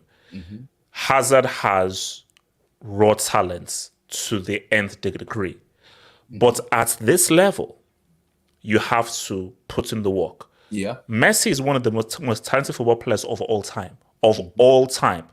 Do you know how hard that man works? Yes. So Messi already has God-given talent that is more than 99.9% of players in history and even in the future.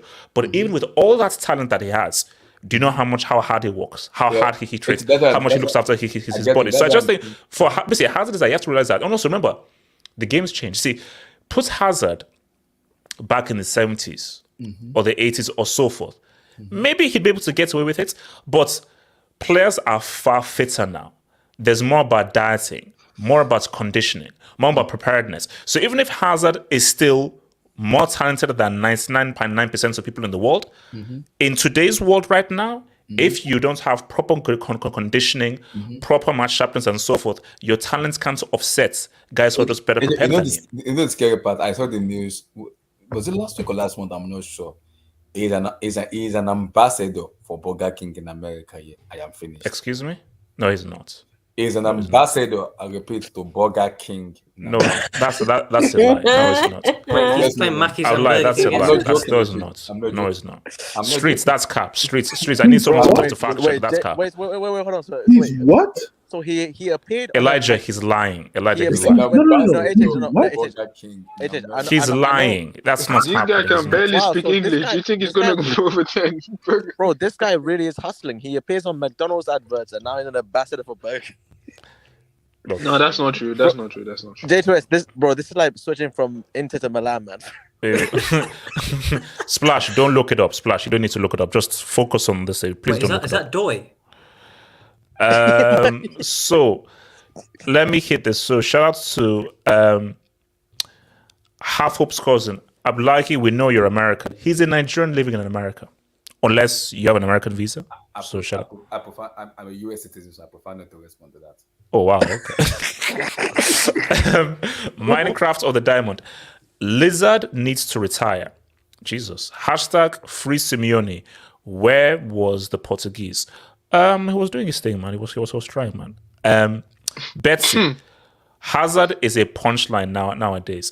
Here's the thing. When you look at these numbers, he's no longer a punchline. Right now, now it's just sad. You see, before, punchline, funny, pocket fun. Now this is just sad. He should just retire, man. So, Messi, I really believe that, no joke, he should strongly consider retirement because you are of no use to anybody now. And my thing though is that this is Real Madrid. It's one thing doing this for Southampton or doing this for Braunschweig or Pescara. You can't be doing this for Real freaking Madrid, man. You can't just be pulling in a shit for Real Madrid. That's insane. Do you see the money he's on? Why would you retire? Hold up, Graviton. I know, but still, it's stealing. Pride. Kidding, pride. Thank you for the dub, Graviton. Chelsea always had to go through a process. It's been a slow decline over the years. The Champions League win papered over the cracks. Chelsea hasn't competed for the league for 6 years. Here's my thing, Graviton. Why did Chelsea do not have to go through any process? And I will repeat myself again. You don't spend 600 mil and talk about a process. That makes no sense. If you have 600 mil to suspend, bare minimum, you're in top 4. Newcastle spent maybe half that, if that, and at worst, they could be 5th, at worst.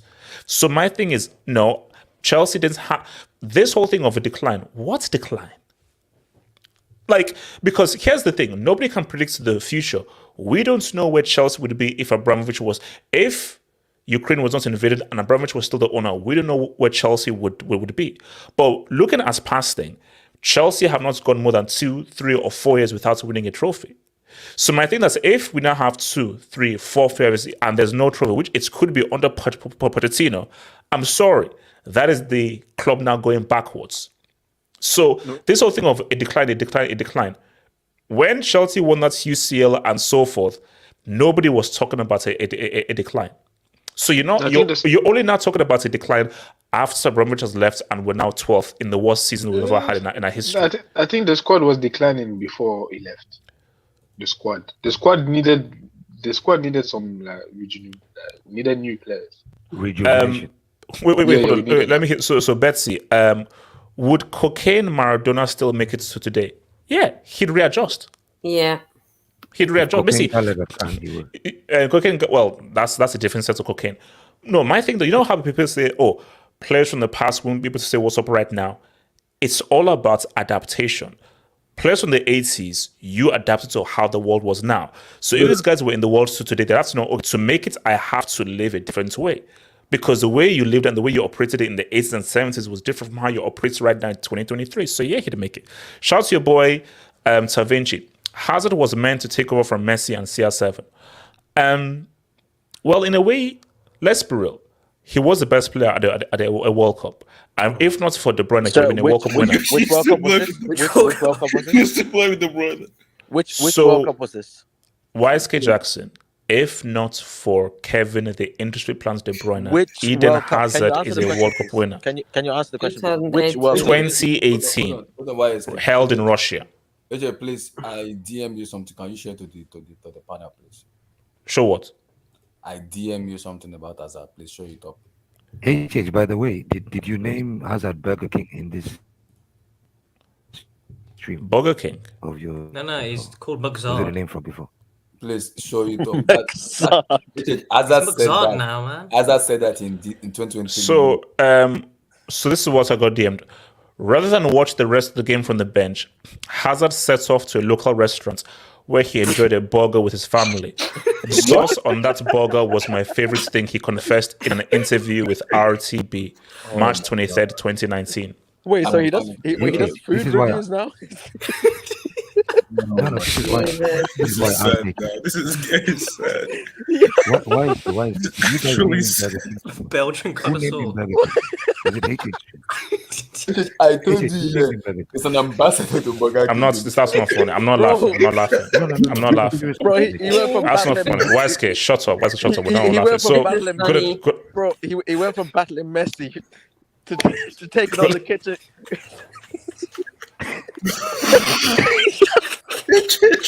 Bro, he went from battling Messi to take on the chicken connoisseur. No, obviously, he has a bigger passion. He has a bigger passion than football. That's just Kenny. No. Kenny. No. Kenny, that's a yellow. Kenny, that's a yellow. No, but it is what it is. Like, Kenny, no, I know, but that's a yellow. That's a yellow, though. No, but guys, Guled, what do you want to say? Guled, talk to me. Guled.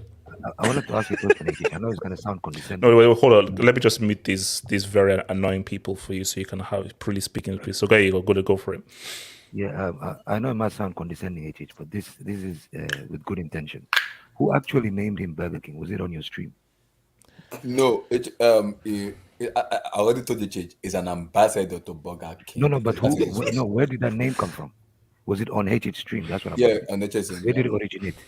Yeah, it came from here. Yeah. I'm not The answering reason that. why I'm asking is,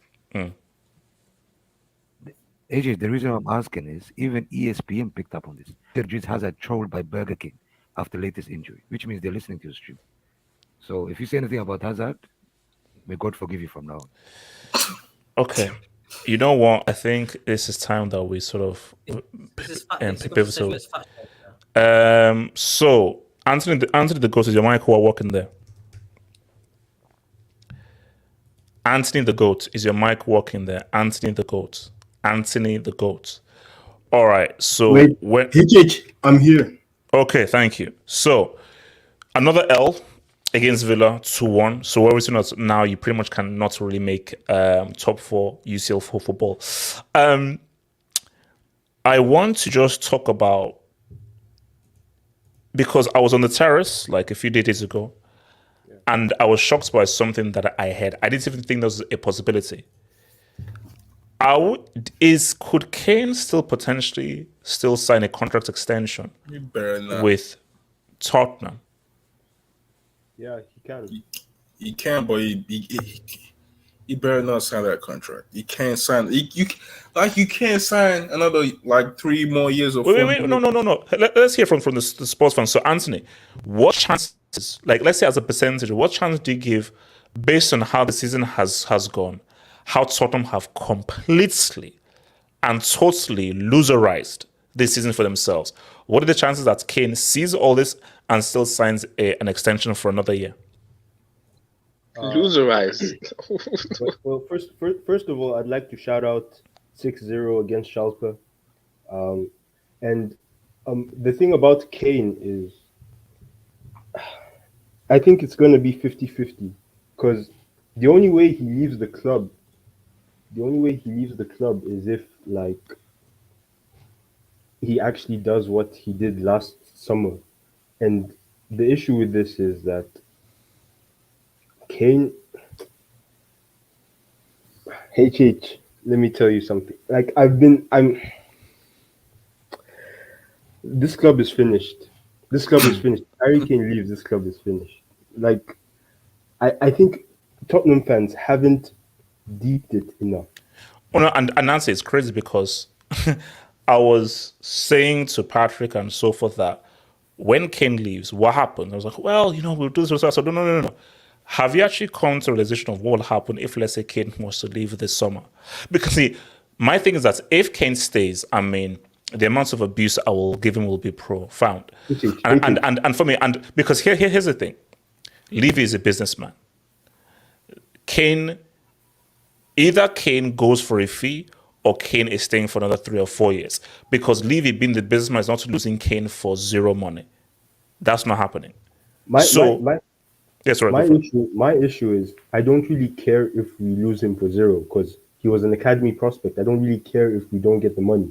The only issue is if we don't sell Harry Kane, Daniel Levy will make an excuse to not spend money in the summer to replace him. And my issue with this entire thing is like Harry Kane should leave. As a Tottenham fan, no Tottenham fan should be sitting here and saying Harry Kane should stay because he should go and he should win trophies. My issue is also there's not many clubs who can actually, like, the only one club that I can think of is Man United in the Premier League, or maybe he goes to Bayern or some other team. I don't know, but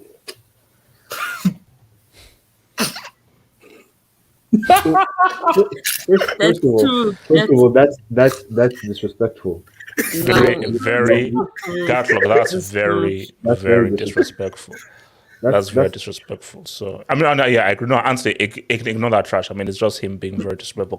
No, but Anthony, see, my thing though is, look, so you expect Kane to leave this summer, yes? Or do you think that he signs a contract extension? That's tough.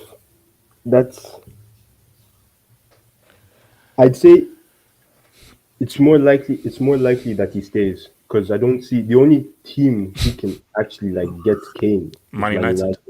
Yeah. And that's only if Man United. Okay, then what stops him from going to Man United then? Daniel Levy, the price. Nah, Kane has to force his way out. Like Daniel Levy won't allow to sell him for cheap, especially to another rival club. He's got 1 year left. He has 1 year left. He has 1 year left in his contract. No one's paying 100 mil for 1 year left. This summer he's not leaving. This summer he's not leaving then. But we could just give you 80 million and Harry Maguire, I'll give you 20 million Harry Maguire. 80 million with Harry Maguire as a package signing. No. But see, for me, I think, look, see, Tottenham have to be. Here's my advice for Tottenham. My advice for you, Anthony. My advice is this: cut your ties. If you're smart, because what's tricky is that he can go next summer and so. But you want to try and let's try and come to an agreement. I think it's going to be hard to sell him for north of 100, because again, Tottenham and Levy, you're not in a strong bargaining position. He goes for free next year. So we are looking at the region of 60, 70, 80 or so, because you have to still say he's still Harry Kane, he still scores all these goals. So you're going to have to pay at least north of 50. You can't put north of 100 when he goes for a free next summer, because if you try to price guys out and say, okay, 120, all right, we'll just wait until next summer. Harry Kane is our entire attacking force. 26 goals Harry Kane has scored for this brick club who can't attack. We're a defensive team, HH. 26 goals in the league. He's worth more. Wait, Anthony, do you think Ryan Mason can cook? Ryan Mason, do you think he can cook? Who the fuck is that? What's he cooking? Manager. I know who Ryan Mason is, but he's not a manager. Hey, To be fair, wait, no. Anthony, Ryan Mason said that he's ready for the job. He said he's ready for the job. Mason does have a better record than Lampard in the league. He does. What the fuck?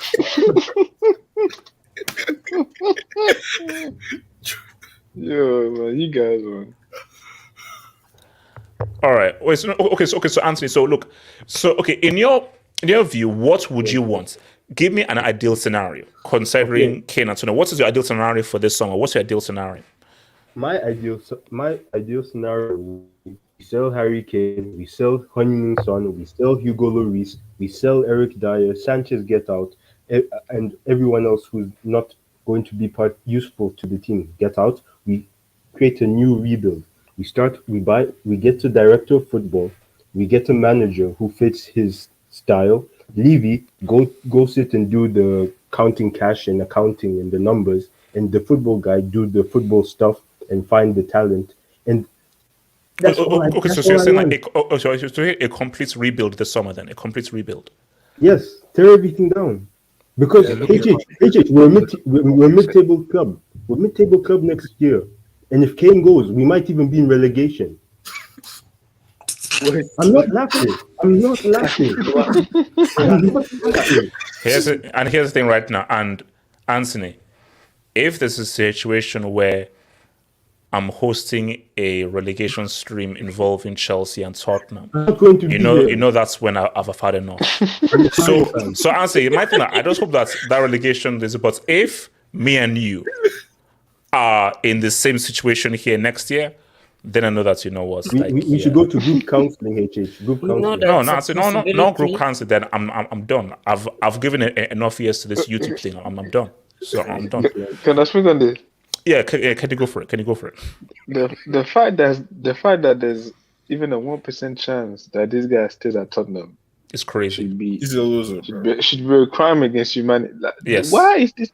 If I'm his agent is not doing his job. If I'm his agent, every day I should be hearing news about Kane. Kane is linked to this club or that club. This guy is too nice. This is not like you have to leave, man. Get out. You have to leave, man. His brother is this manager.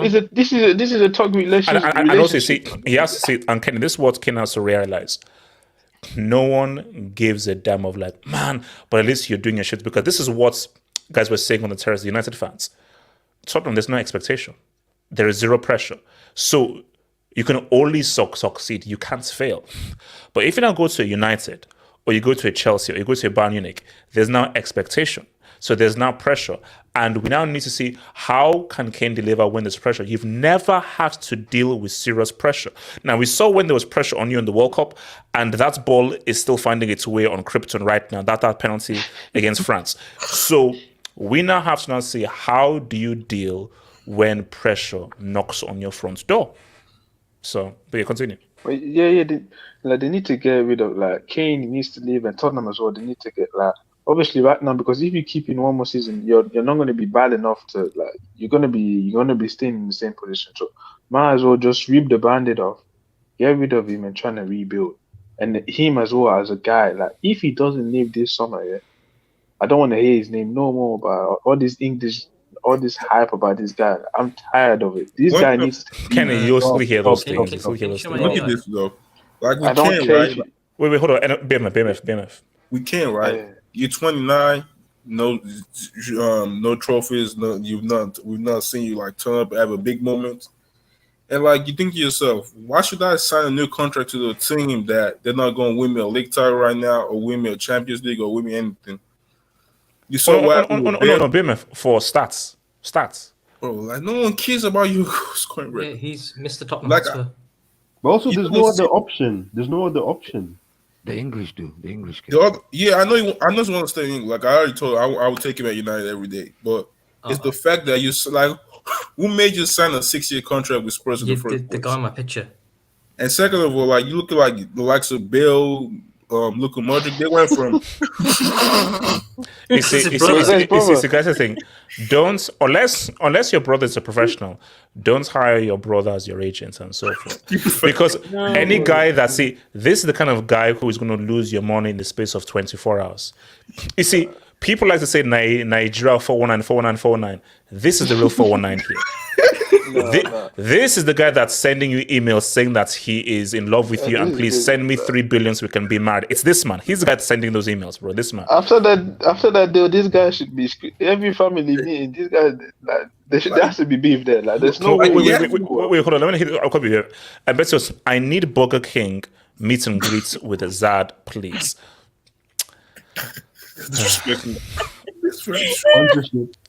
You know what? BMF, please continue, man. BMF, that's what I'm saying. Like, we can't. You can't. Like, when people try to put him in the same bracket with Benzema, Torres, Lewandowski, I'm like, no, you're not. You've not won nothing. You've not done something major. But BMF, what if he breaks Shearer's record? Because this is what I was saying on the terrace.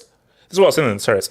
I say, what is Shearer's greatest achievement? I said it's winning the league with the Blackburn Rovers, but I said no. People say his greatest achievement is the goals record for EPL. I'm like, no, it's not. His achievement is winning that trophy for Blackburn in 1995. Messi's great achievements are all those UCLs, Copa American thing. It's not 91 goals a year. That's a nice stat. That's a nice dessert thing. But his major things are all he's done in the UCL and everything. Cristiano's main achievements are those UCLs he won with Real Madrid. The icing on top is the overall UCL goals record, the international goals record. But his creme de la creme are those titles he won with United and with Real Madrid. This will always be, forever in time, be about titles. It's like LeBron right now. When he passed Kareem Abdul-Jabbar, that was cool, that was nice. But it's about the rings. It's about the rings. That's different. No, that's different. Like, most people don't even know Alan Shearer won the Premier League with Blackburn. Even like we're talking about the masses. Kenny, what people know him is the Premier League record. That's true. But Kenny, I'm saying that's pointless. No one gives a damn about that stuff. And if you care, you're a loser. If you care about that stuff, you're a freaking loser. Because you have to understand that the only people that will care when you break the record is Prince Charles and Queen Beatrix. Apart from Queen Beatrix and Prince Charles, nobody in the world gives a damn that you're the top EPL goal scorer. Okay, simply, EPL matches, you have to just keep it real, man. You are not the be-all and end-all of the world. At the end of this is about the league title and your European titles. Everything else are just extras. So, as someone just said, BMF, Kane, you can't be even in the conversation with Benzema, Lewandowski, because Benzema, Lewandowski, and Jose can show you their league titles and their UCLs. On Kane, and I want to ask Anthony something. Anthony, are you there? Yeah, I'm here. You are a sports fans. Can you elaborate more on the relationship between Poch and Kane? Because Kane has said a lot of stuff about him in terms of the admiration he has for him. Look at this man. Look at it. So basically, you also want to create your narrative. Basically, no. Okay, answer. Let me translate. Abdullahi basically says that Kane and Poch are best friends. Now, they're not sleeping together, so let's not go there. But it's basically saying that these guys are really, really good friends. And when Poch comes to Chelsea, Kane is going to join him. So, answer, the question is, how close are they really, Kane and Pochettino? Do you know that Pochettino and Levy were BFFs? Like, Levy actually gave Pochettino a car for like when he was in. So I think Poch won't do Levy wrong and try to take Kane away from him. Let me just say that. And also, I haven't missed this whole thing. Guys, it's Kane. Kane is going to Chelsea. He ain't going to a rival. No, he's not going to a rival. He wasted 19 years of his career. Then he goes and wastes that time going to Chelsea. I don't even know if Chelsea would buy him. I don't even know if the owner would buy him. Can Chelsea? No. Kenny, Abdullahi was pushing a narrative that's because Kane and Pochettino are good friends. Pochettino will tell Kane to come, but Pochettino would want him. Yeah. No, but that's I forgot the whole rivalry thing. How the hell is Kane going to Chelsea? No, but even if Poch or Kane wants to move, like I don't know that the board would sanction Sign Exactly. Kane. Are you Because of the age and all that. So hold on. So that's actually a very good point. Because remember, Kenny, we're running an orphanage, bro. So remember, it's 6 years and under. 6 years and under. RDS. Let me Talk quickly to me about Kane. because let me quickly finish up before. Okay, go for it. Actually, I've said it a lot of time. I am questioning Harry Kane mentality. He's a coward because you cannot be in the club for a very long time. Your best achievement in winning a Golden Boot. Mohamed Salah won a Golden Boot. Sadio Mane won a Golden Boot. Pierre-Emerick Aubameyang won a Golden Boot in Arsenal. So you telling me your greatest achievement is winning a Golden Boot? Harry Kane needs to be beheaded and jailed. Because that is not that achievement. That is a star. Beheaded? Yes, and jailed.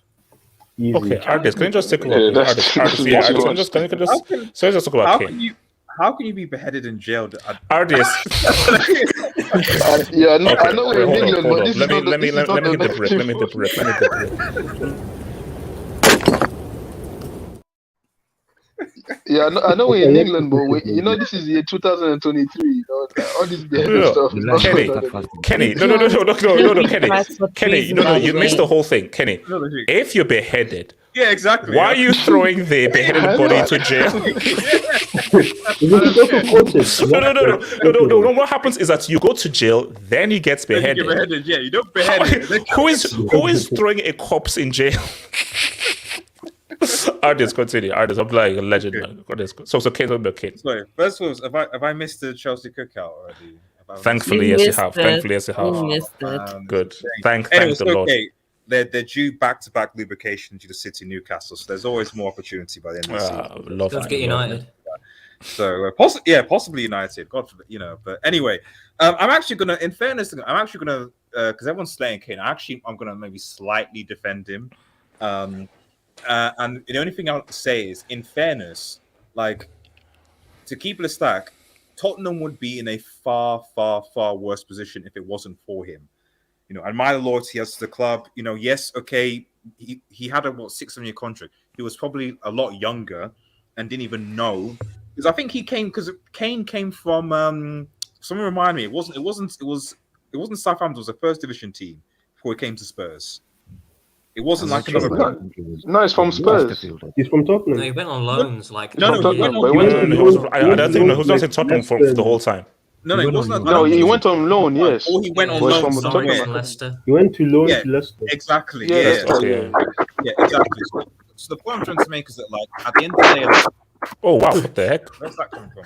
Yeah. So sure. Go for it. So at the end of the day, like, I can kind of understand when you're at that young age and like a relative to what you've experienced, a big club comes along and says, "Hey, we recognize your talent. We're going to offer you this amount for this." I mean, case in point, your man Zhao, who did the exact same thing and said, "Ow," who signed a 7 or 8 year, your deal, Enzo, etc. So I can understand why some players they get the opportunity, play at the highest level, they're going to take it at that age. And his agent, who was his brother, who you assume you trust, it's your brother.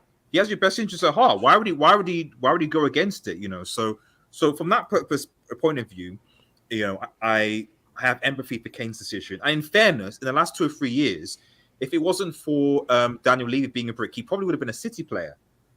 Like, because Daniel Levy wanted 200 million plus. If he was like, "Oh yeah, I'm happy to take," because I think City offered, what was it, 120, 150 mil? They offered way more than they did to Haaland. And if they'd taken it, he'd be a City player. So let's not necessarily assume that like Kane has like complete ambition. If anything, if you want to put criticism to a player, I'd put it more on Son. What's Son's excuse? Son's the garbage, bro. Son has the talent. Son's like, is he just going to be just a freaking mascot for South Korea or something? No disrespect to South Koreans or something. That's already disrespect. That's already He brings people to the stadium, man. Well, I mean, Ken, you're on a yellow. So. We and to be fair, despite him having Spurs having a bad season, he's still second, third top scorer in the Premier League. He's still one of the main goal in a terrible Spurs squad. He's still doing his job. But but I don't give a damn. Yeah, because my thing is that I know this whole thing is that there's no pressure because and I had to okay, cool, it's okay, all cool. Come this summer, make that move. Because if for some reason you now, because let's all admit that. But he can't make that move. This is why I brought the City example. He wanted to leave clearly. Like City offered 120 mil. No. Okay, wait. Hold on. Okay, let me. No. Okay, let me explain why it's different. So my thing is that He has to fight dirty. So basically, so his contract runs out next year, so he can go for it for free, and hopefully, Streets and panel, we can all agree that Daniel Levy, being the businessman that he is, there is no chance in hell he's letting go of his most prized assets for nothing. So Levy, knowing that you're not in a strong position, you are going to try and get something for a Harry Kane. So really, if Harry Kane moves, two things happen. You're either moving this summer or you're signing a contract extension. You're not leaving on a free because Levy is a businessman. I think he's right, but I think at the same time, you're also giving too much credit to Daniel Levy in that I won't say I know for a fact, but I'm fairly sure he will not want to sell to a rival. He will not. So even though he would rather Harry Kane go for free than him sell Kane to Chelsea, for example, even United for that matter, for 60, 80 mil. Wait. No. Hold on. So Levy would rather Kane goes to a United for free than. No, but what I'm saying is that what he would charge, I'm fairly confident he will go to because United's obviously interested in Kane. They are his first choice. Daniel Levy's not going to say, "Oh yeah, take Kane for 60 million." It will be at least 100 million for Harry Kane for a like the Modric situation where so and if United are like, hang on a minute, this guy's 1 year left. Why should we pay 100 million? We're not going to pay that. That's not United's fault. That's not Kane's fault. That's on Daniel Levy because knowing Daniel Levy, he would rather spite Chelsea, United. I mean, maybe Newcastle, possibly maybe he might be reasonable to compromise on it because they're sort of new and up and coming. But for the established sides, given Daniel Levy's history, that's why he was happy to sell Bale and Modric to Real Madrid because they're Spain, they're not going to have any issues. If Bayern, for example, come in, then maybe if Bayern say, we'll give you 80 mil, 75, he will probably bite. But artists, Levy, he's too old for Bayern. No, but Levy, he has to realize that you're not in a strong position. You can't cut your nose to spite your face because you have to be realistic with the economics. This is your most prized asset. So if you're losing Kane, you have to look to replace Kane. And the only way you can replace Kane is if you get some money for him and a lot of money for him. Because basically the damage is already done. Because you should have sold him for City for 120, 130, whatsoever, and use the money to now start rebuilding your team. Now you can't charge that, but at the end of the day, you have to be in a situation where, life after Kane. Because here's the thing, because see, I don't know, because Anthony is just one sports fan, so I don't know the kind of consensus of the sports fans. But I would hope the consensus of the sports fans is Tottenham is bigger than any one player. So sell him for money and let's start rebuilding a team and actually try to have a project post Kane. Rather than you lose Kane, it's like, what do we do? His replacement is already at the club. Who's that? A Brazilian striker. Ardes, continue talking. No, Ardes, don't ignore him. Just talk. Ardes, I am begging you, don't shoot. Ardes, just talk. Don't ignore what was just being said. The scary thing is, this is what I'm saying. You're giving too much credit to Daniel Levy. The scary thing is, Kenny is not that far from the truth. That's the scary. Like, look at what's happened even to Spurs this season right now. The Conte fiasco. Then the director of football basically left because of charges. Then the assistant came in, sacked him. Now Ryan Mason's come in. They still haven't, just like 3 years ago, they still haven't been able to find a coach who wants to come to coach their side. Spurs are a mess, and Daniel Levy doesn't know what he's doing. So, as far as I'm concerned, I'm not even a Spurs fan, but even I can see, having something on the Glazers, that this guy in football clearly do not give a damn about Tottenham Hotspur Football Club. All they care about is profit and spiting their rivals. So as far as I'm concerned, so long as Harry Kane doesn't go to a rival club in 1 year, Daniel Levy won't care. But knowing United, well, I don't know, maybe the ownership, for example, will change. If the Qatari, Sir Jim, whatever, I have a feeling, to be honest, what will happen in the summer is that if it's a Sir Jim or a Qatar, whoever it is, in order to appease the United fan base, Manchester United will overpay for Harry Kane.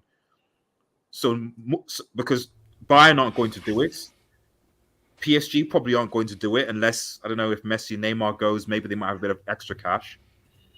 So chances are, for the sake of appeasing United fans, Kane will probably potentially be a United player not because Daniel Levy's going to say, oh yeah, I'm going to sell Harry Kane for 60, 70 mil because he's got 1 year in his contract. No, Daniel Levy will get his money. That's just the end of the conversation. You can also do like a trade-off in case, like, they need defenders. We can just pull Adam Maguire as a package deal with the Kane signing, and say they can have, like, we can pay 80 million and you can still have Harry Maguire. Just give us Kane. In fairness to Harry Maguire, he's better than Eric Dyer. Harry Maguire's better sense by Eric Dyer. You can add McTominay.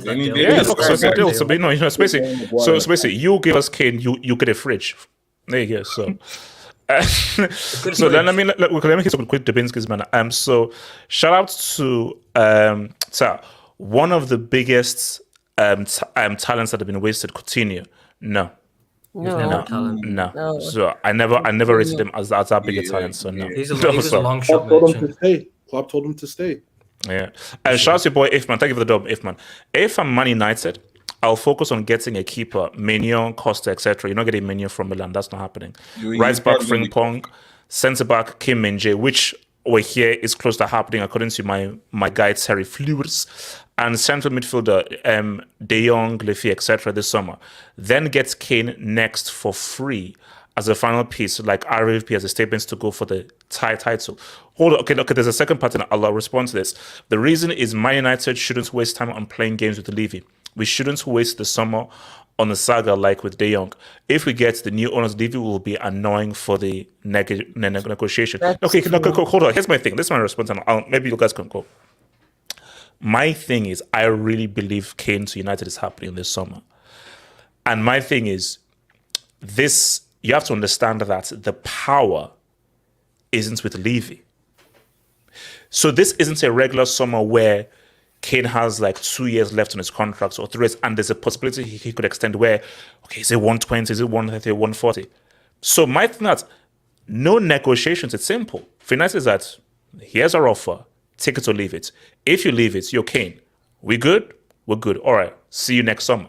So there is no hassle and so forth, because my thing is that I believe Kane, my belief is Kane, you have to let us do those calculations. Kane is the England captain. Was Pogba a valuable asset for Manchester United? Yes and no. Because yes, it's Pogba, his talent and so forth, but productivity-wise, consistency-wise, it wasn't there. But should he have left United for free? Should United have got something for him? Okay. Yes. So why?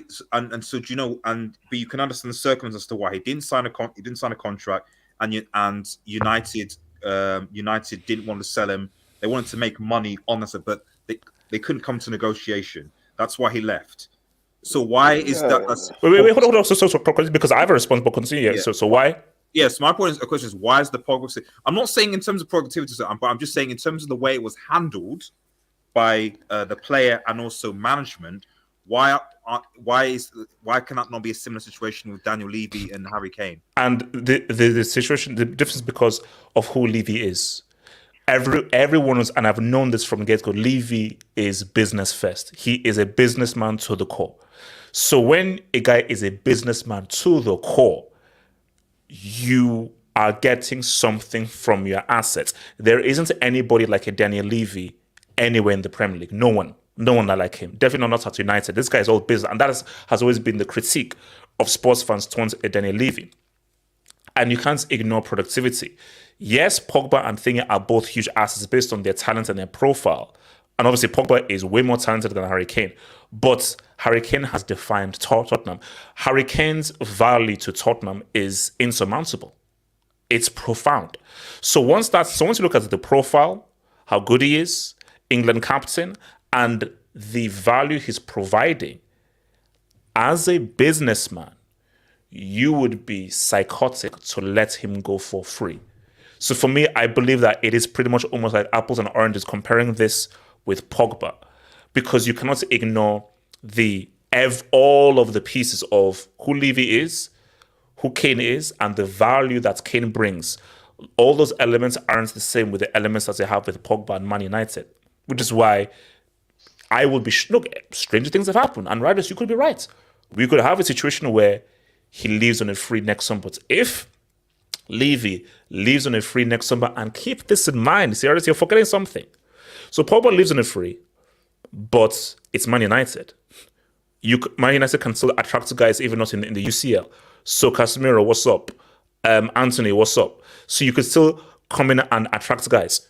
Who the hell are Tottenham attracting? So if Kane goes for a free, you've got no money to remunerate that. Who the hell are you attracting? who the hell is coming to Tottenham unless you just want to just make money and that's it? Who the hell did Spurs attract when they were in the Champions League?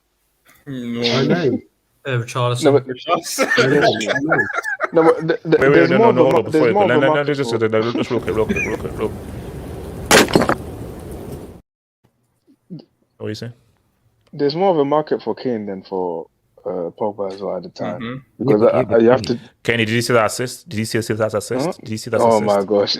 I saw the way you were trying to hype you up during the reaction. Did you see that assist?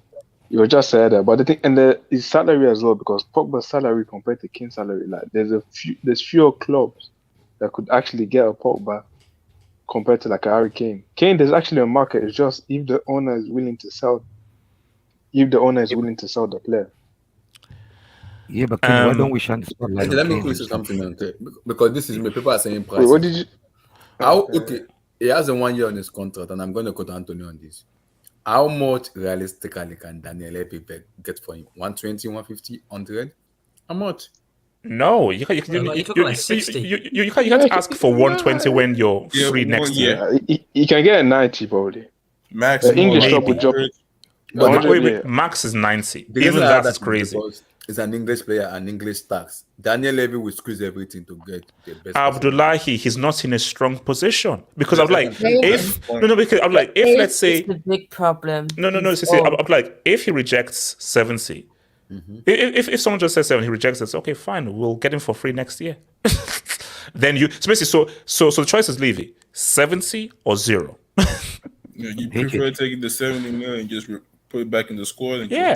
So this situation that you're in, Levy, you're not in a strong bargaining position because my thing is that if you lose Harry Kane for free, that is an economic L. He may some of these clubs need... Wait, hold on, artists. What's it? Artists. Well, just briefing, he may try and create a bidding war though, because the reality is that there are a lot of teams around Europe that require a number 9, need a number 9. Bayern, PSG, Bayern will get him. Bayern are going for Mwani. Mwani is even more expensive. They ain't going for Kane. They ain't. I don't think. I'm just saying from a business point of view, like it's what Daniel will probably do first. He's not going to be like, right, okay, the first club that says we're interested in Harry Kane, okay, we're going to sell you because I'm desperate to sell him. He will probably start, at least initially at the beginning of the window, trying to create a bidding war for Harry Kane so we can get as much money as possible because there is a demand for strikers this summer. And then depending on what happens, then then he might end up selling him. Or knowing that United are desperate, because dude's not stupid. He knows that he will know that Manchester United need a striker. So he's like, right, okay, you guys need a striker. Okay, he's yours for 100 million or whatever. I know you guys for the money, take and leave him because I know that yours desperate because realistically, who can United go? Osherman? No. He's going to be even more expensive. Who else? 150. So Daniel Levy is also going to have his research on the owners and clubs and what they want as well. And that's why I'm saying that he will probably get his 100 million one way or the other. As simple as that. For me, I'll be shocked if he gets 100 mil for a guy who's living for free next year. Man. This okay transfer is going to show how good director how good of director you are because you take that 80 million, 70 million, and you put it back to the squad, get some new players, get it's gonna be, oh yeah, I can see you going in a new direction. But if you're just gonna make Kane go for free, then you don't have no money to spend to get and replace him, then you look like the fool. So I think I agree with HH when I said Daniel Levy doesn't have the power in this situation because Kane only has 1 year left in his contract. No one is paying 100 million for him because it's 29, it's 30 right now, and no one's gonna pay 100 million for a 30 years old. Wait, hold on, go ahead. Yeah, I'm glad that we're bringing up this topic, HH. But if we look at it deeply, I don't think it's only Levy's fault because in terms of personality as well, Harry Kane looks like a yes man to me. I might be wrong, but from what I gathered over the years, this guy doesn't seem to be disagreeing with anything. He seems to be loving the Premier League, fair enough, but he seems like a yes man. So if he's a yes man, he cannot be compared to Pogba. Pogba will push his way out regardless. But Harry Kane will worry about his so-called stats and the history he has with Tottenham. And if he's already settled here and he's the highest paid player in Tottenham, why don't we shine the light so you say that people considering him a loser and a beta male for hiding in a Tottenham bubble will not bother him? I don't think so, HH, because if it did, he would have done something about it. But he did. No, good. He tried to, but he messed up. That's why he did turn up to training, and he was close to moving to Man City, but he messed up by believing in Levy's handshake. Didn't his brother push that agenda for him? Yes, the wrong people on his team. No. Basically, his team messed him up. Like Kane wanted to leave, but his team and his agents messed him up because you believed in a handshake with Levy because they believed that, oh, you promised me that I would leave. And Levy was like, yeah, that's a freaking handshake. So. Are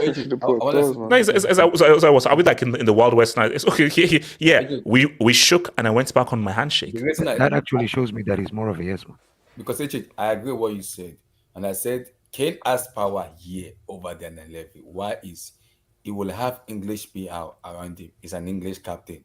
He will have a lot of English pundits, English journalists, people around him. If Harry Kane come out and said, I want to live in the summer. Whatever brings money for me, let me go. If Kane comes out and said it, the English people they will have a problem with Daniel Levy because Kane has said he wants to leave. Now, regardless of the team that wants to pay him, maybe they say, okay, and Levy, this is 80 million, give us Kane. Levy cannot do anything because he will be on a lose. Because remember, he's a businessman. He wants to make money. He will make as much money as he because it's a superstar. It's Harry Kane. Yeah, so Harry has a power here where he can use the English media with him to win over Daniel Levy because he has 1 year on his contract. Okay, look, man, let me take some this and let's just move to the next topic. We've been here for some time. Kelvin's a hero. Some jokes. So Kelvin says Harry Kane has no excuse. When Tottenham were in their prime from 2017 to 2019, Tottenham and Harry Kane had the chance to win trophies. Wait, hold up. Wait, is this the real Kelvin's a hero? He's not cracked a joke. Wait, hold up. Is there a joke here? I think the joke is the chance to win trophies. I think that's the joke. Wait, Harry Kane has no excuse when Tottenham were in their prime. Tottenham and Harry Kane had the chance to win. Maybe that's the joke. The joke is the chance. Tottenham are the joke. Tottenham are the joke. Tottenham are the joke. Okay. They're always the joke until they win a trophy. Oh, man. Shout out to Tottenham, man. Wing. Is that the rapper? In the thing, okay. Lukaku. Yeah, that's Kodak Black. Yeah, Kodak Black. Fire emoji. Bring him back, my fellow BBC brother. Okay, you know what? I shouldn't have even read that out. Okay, let's move. Let's move.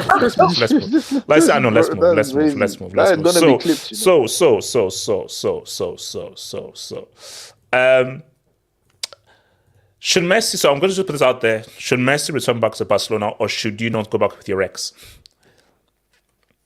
J2 West, why is there a picture of white Jesus on my screen? No. Don't you see who's on the face? Don't you see the face? Don't you see who it is? Oh God.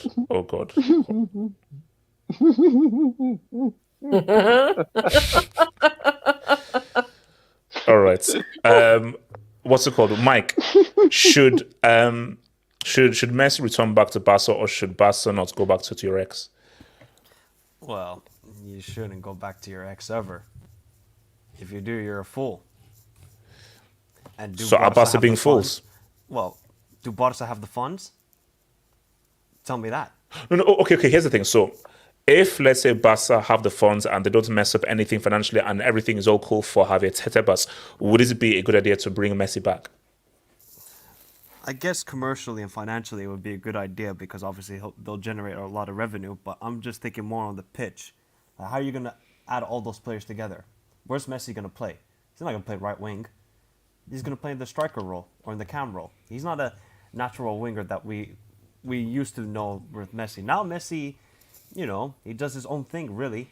Everybody else on the team works while he just stays up front. But look, obviously he's better than Rafinha and Dembele. I mean, whatever is left of Dembele after that World Cup final. But I'm just thinking, I don't know how this is all going to work out as a team then.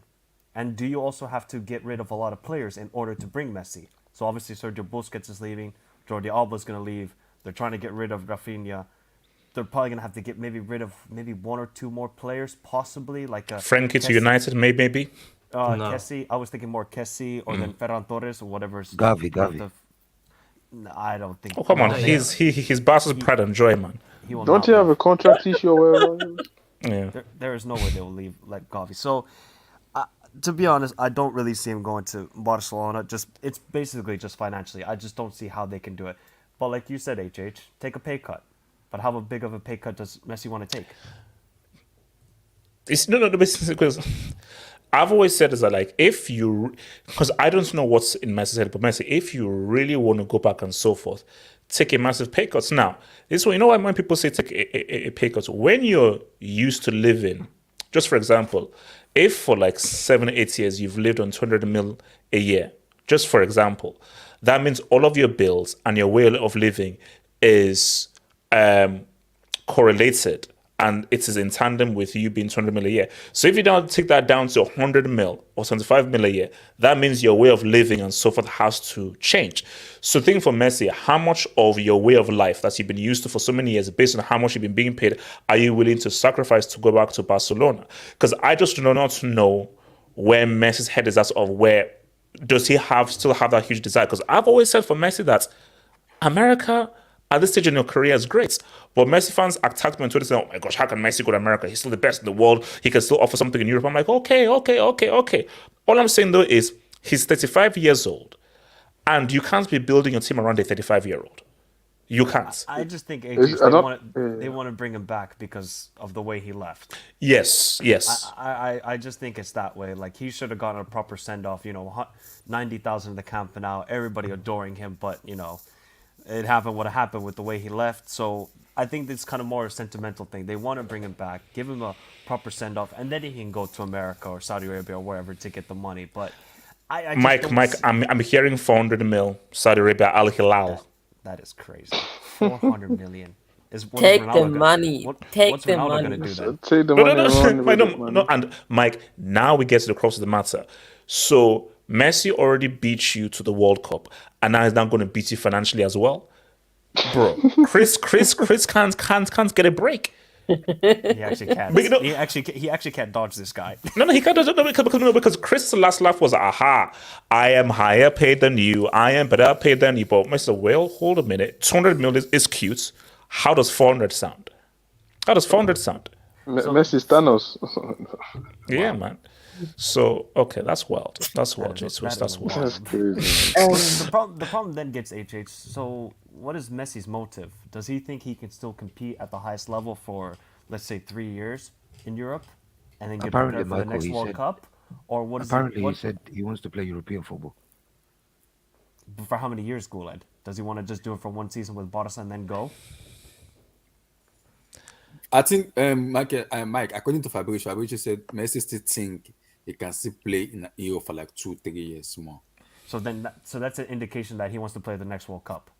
Yeah. Yeah, he did say that. I think. Mike, I'll say this and I'll say this again. If I see Messi roll up to 2026, I'm putting a drug tax on his World Cup. You know what? Jesus Christ. You know what? I actually think he might try and play in Europe for 2 more seasons, and then the season going into the World Cup, he'll play it at Miami. You should just take the money and just leave. 400 mil per year for 2 years. These guys made money, man. Even the salary you're talking. Bro, it's okay. You've won the World Cup. Shout out to Di Maria and everything, and Dan Lloris and everything. 2 goals in the final. I know, And I know. Mbappe dropped Enzo. a 3-piece. I know Mbappe dropped Scored a in every round 3-piece. of the knockout stage. Yeah, no, and the Di Maria scored 2 goals when he got subbed off. He went to penalties. I know, I understand that. But my thing is, so basically, you have that and everything. You've achieved that, bro. Just go and chill in Miami. Just go and chill and have. Because my thing is that what are you competing for? You have your Ballon d'Ors. You have your UCLs. Enjoy your life, bro. It's freaking. It's freaking Miami. Let me put you in the spots. I don't want to do this. I hate to do it, but I have to do it. You might have to create another complicated issue because we might have to see Todd Boehly going for Lionel Messi because he's a free agent. What?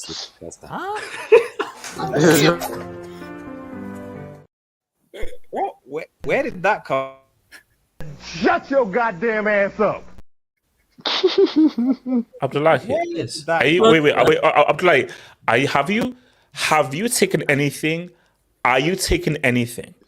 Okay, right now. I'm not taking anything, but what I'm telling you is Todd Boehly is crazy because he wants to have a superstar like the way we do with the LA. So Abdullahi, Kane is one thing. Mm-hmm. Alright, how do you go from Kane to Chelsea going to make a bid for Lionel Messi? It's possible. It's going to be Abdullahi, I know you love Chelsea. We all love Chelsea and so forth. Abdullahi, after the season Chelsea have just had and the mess they're in, even if he offered Messi a planet, how is Messi looking at the mess Chelsea is and even considering signing after the season we've just had? Well, didn't Todd Boehly go for Ronaldo? Yeah, no, but that's different. That's different. But Ronaldo was. No, but we're playing Champions League without Champions. There's no way we're paying guys. Mike, that was pre this disaster. How are you going to? How is Messi considering coming here after the disaster of the season that we've had? For me. I would not be surprised if Todd Boehly go for Messi because he's a madman. He'll go for Neymar. He'll try and go for him, no doubt. Yeah, he's rejected. He's not getting him. I won't be surprised. Rejected. Yeah, exactly. He's not getting him. Oh no. Okay. See, there you go. See, Abdullahi. Here's the thing, Abdullahi. I can go on and ask Megan Good out. Mm-hmm. She'll say no, but I can go out and ask her out. So, fine. I'm like, you can go and put in the bid, fine. Mm-hmm. He'll say no, and he'll say F you, and he'll say never call me ever again. But fine, he can pick up the call. But like my thing is that don't even embarrass my club. We've embarrassed enough. Mm-hmm. I don't want to go onto Twitter, go onto Fabrizio Romano, and read that Todd Boehly made an offer to Lionel Messi and Messi never got back to him. I don't want to read that on Fabrizio Romano. We've suffered enough. I don't want to read on Fabrizio Romano that Todd Boehly put in a bid for Messi and Messi and his father, they never even responded. I heard that Chelsea are going to buy Mane in the summer. That was a rumor. I'm like, what is it? The reason I say that is Enzo is an Argentina. Pochettino is an Argentina. I can see McAllister sign an Argentina core. Lionel Messi can be convinced by those two because they're playing. No, Abdullahi, you're going too far, man. That's so. They can tell to put away. Abdullahi, you're mad. They can convince him to stay away. I don't even know if Enzo's going to stay. He's more crazy because he wants to spend money. Is an Nobody's crazier than Todd Boehly, HH. He wants to make a No, guys, I don't think you understand what I'm saying. Of course he can put in the bid. I'm saying that there is no chance in hell Messi is joining Chelsea after the season we've just had. It's not that. So of course, Boehly will bid for Steph Curry. 100%. He'll bid for anybody. He's that mad. But my thing though is the bone of contention isn't whether he puts in a bid for Messi. The bone of contention is, would Messi even consider coming to Chelsea after the season we've just had? And the answer is hell no. If the guy wants to play in Europe, he's not going to come to play in the PL with a club that doesn't even. Yeah, I'm sorry. And also for Qatar as well, it's like he wants to play in Europe and so forth. So you want to come and just fight for top 4? Yeah, lad. There's no way. So a guy he wants to not come and not fight to qualify for top 4. The reason I ask you is I know you hate Ronaldo. That's why I'm putting on the spot that if Messi signed for Chelsea, what would be your reaction? Because I know fact you don't kind of rate Cristiano Ronaldo very highly. So because I know what we talks about Ronaldo stuff. If I'm lucky. The reason why I can't even give it a consideration because Messi at 35. How is he playing a season not being in the Champions League at 35 years of age? How how does that work? How? and also, I'm like, and if it's about money, Chelsea cannot offer more than Al Hilal. Sorry. So whatever Chelsea can offer, Al Hilal can double it, triple it. So if it's money, if it's money, it's Al Hilal. If it's about being Europe, Chelsea can't offer that. So Chelsea lose either way if they want to get Messi. So your suggestion makes zero sense. But AJ, do you know that under 2K, Todd Boehly offered Ronaldo close to 50 million a year? Oh my god! Boehly. You know that Ronaldo's different. Ronaldo was different because Ronaldo just came back from being our best player. And you're just like you went to 2 finals in the FA Cup. This was pre-World Cup. This was pre-World Cup. We actually needed a striker as well. So JJ was Messi to Barca. Do you think it's good enough? Come to Messi. I just sent some to your DMs.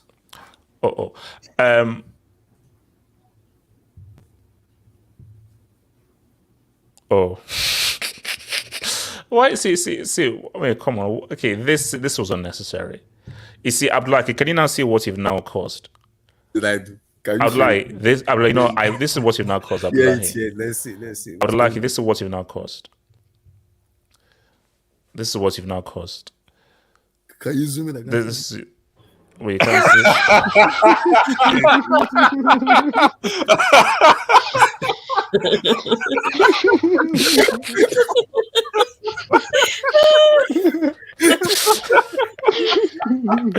So for people listening on the podcast, this is Leo Messi's Instagram. Todd Boehly DMs him hello, and Leo Messi's answer is no. You guys are not serious.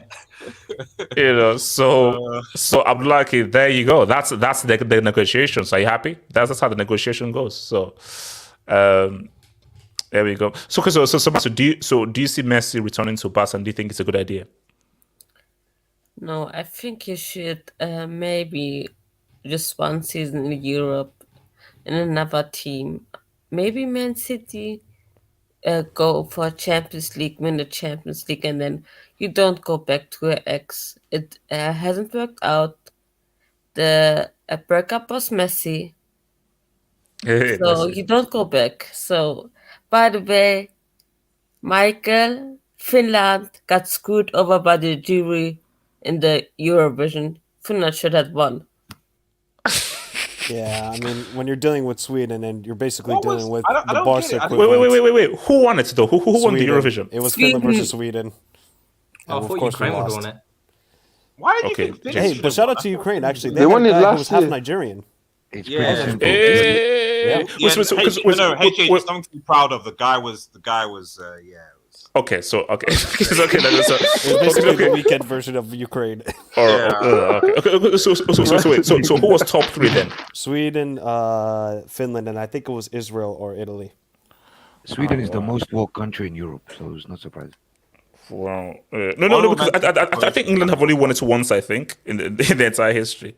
The UK thing was garbage, man. I mean, it was. England puts in a lot of brick performances, man. Trust me, they put in a lot of. I was like, so this is the best from the land that gave you George Michael, Rolling Stones, all this kind of. This is the best you can put. Come on, bro. Why do you even choose the people that represent the country? I don't even know how it works. I think it's random, man. So shout out to So what's it called? Where are we, man? Wing. Look. Oh yeah. Okay. All right. Okay. Kelvin Tahiro. I'm so angry. Tottenham made me lose my bets to today. The performance against Aston Villa was stinky. I had to put on a nose mask while watching the game because I had orders coming out of my TV. Wow. Kelvin, man. Thank you for that, man. Wait.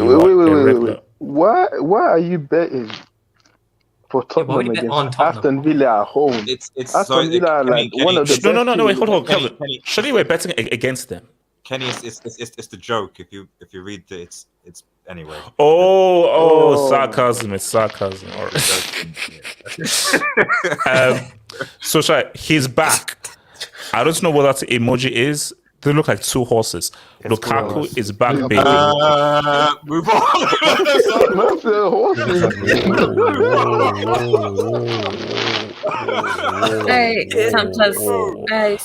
Okay, no. Okay, let's keep going. It's a wing. I so regret it. Wing, you're mad. Wing. Okay. All right, let's keep going. Let's just ignore we saw that. So if man, hold on, let me. So thank you for the dub, Ifman. Messi left on a higher after winning the Copa del Rey. Last laugh as Bartomeu left, beating Pele's club goals record, 20 years at Barca and so on. That was way better than if he left the year earlier after losing 8-2 to Bayern Munich and forcing a move. But, leaving in tears, crying, nah, man. That's not how a guy who has pretty much defined the club for like over 20 years leaves. So even if he left on pretty good terms, the manner in which he left, which was in tears and through a technicality, that's not how a guy left. Look at how Iniesta left, how Xavi left, and how Busquets is going to eventually leave, man. Nah. Come on, it's too wild, bro. If he left in 2020 the way it would have happened, then I understand a comeback to get a good fell. But he left on good terms. No, he didn't. And Laporta found a way to get Messi out without a bad PR. How did he live on good terms? If a guy is crying because he didn't want to leave and he only left through a technicality, how's that on good terms? It wasn't on freaking good terms. He was crying. Ifman again. Kenny, your mic. Your mic is going crazy. If Barca resigns Messi, if Barca resigns Messi for Nostalgia FC, then I will lose respect for the club as a big club. If I was Messi, try to go to Man City to piss off Qatar and add an EPL to his bucket list and even an easy UCL. Do we see Messi? Is Messi to Man City a possibility? Nah. Yes, because of Pep. To be honest, I don't know. With this new Pep like style of play, I don't think, because one thing Pep requires is because he has to dominate possession, right? But he requires his players to have the ability to press and try back. That's why. So Messi, most of the time most of the games he plays, that man just walk around. He doesn't do anything. Yeah. So I don't think Pep's gonna sign him. That off-ball work is crazy. If Pep Guardiola signed Lionel Messi, we need to start supporting Scrumpton FC or another team in Championship, because Messi with Haaland, Lord have mercy. So I'd like hold up. So if they sign Man City, you will stop supporting Chelsea? No, it's not that I will stop. The problem is whoever wants to win the EPL is gonna be the next 15 years. Lionel Messi. Abdullah, hold up. Abdullah, he's 35. Who goes on the bench then? KDB? Wait, no. Abdullah, so how do you mean the next 15 years? So you're saying that Messi will play for the next 6-7 years? Drop the break. What I'm saying is, if you are I know all you're saying. Wait. What I mean is, if you are bringing Lionel Messi in, whoever wants to win the EPL will never win, because you have Haaland and Messi. And Messi doesn't need to. Abdullahi, you said for the next 15 years, Messi's 35. Explain that. The guy is just staying maximum. So Messi can play till he's 50 years old, you said? It is possible. You never can tell. How many EPLs does Ronaldo? I think he has all that. 4, 5, I think. Bro, I don't know. Okay, I mean, one more for good measure, man. One more for good. Messi can play till 50. Jesus. The math is not adding up. This guy is going. If he stays in Europe, this guy is going back to Barcelona. Wait, hold on. Let me hear this. So, shout out to your boy, Minecraft the Diamond. As a Barca fan, I want Messi back just so Lewandowski, Jesus, can at least make new excuses. Missing 1v1s. Also economic, and Pedri and Messi duo will cook. Look, Messi is still quality and add something. My thing though is, look, you're getting a 35-year-old who you can't ask to be pressing up high and so forth. So my thing for Xavi is, if you're getting Messi, is he going to work for this team and be effective for this team? He's probably going to play back. Yeah, so basically, rather than just getting him back for nostalgia and so forth, will he actually work in tandem with it. Because look at this. Look at Messi and Argentina in 2018. They were trash. But look at them in 2023 because the team and the pieces around all worked in tandem together. So everything was working together as a proper whole. All right. So last topic, guys. I want to come to Guled for this one. Guled, what is happening at PSG? Are we truly seeing finally the end of the PSG superstars? So apparently the Messi was booed today at the game. Ultras are pulling up to Neymar's house. And we're now hearing that both Messi and Neymar could be leaving in the summer. So do you think that this is finally the breakup of PSG and this dream project of winning UCL has ended in failure ultimately?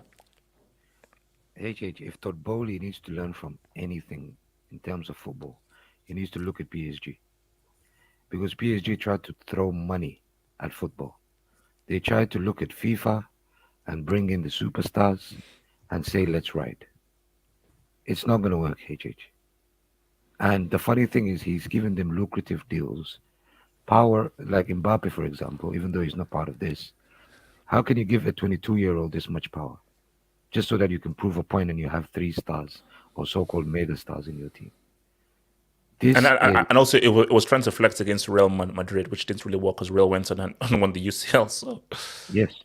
And this shows you, HH, that no matter how much money you have, football is not bought by money. It's bought by skill and coaching. Yes. And team cohesion. So, to be honest with you, HH, it was a long time coming. It was a long time coming. And if you think Chelsea is going to have a bad build-up or a bad rebuild in a way, you need to wait and see what PSG does. Because let's be honest, apart from those 3, and probably 1 or 2 players like Donnarumma and Marquinhos on a good day, the whole team is shambolic. No, but then I was reading a report and they said that Mourinho is a possibility to PSG. But you know what Mourinho will want? He will want at least 5 to 6 players, and that will cost money. And he will never come there unless they're going to guarantee him these 5 to 6 players.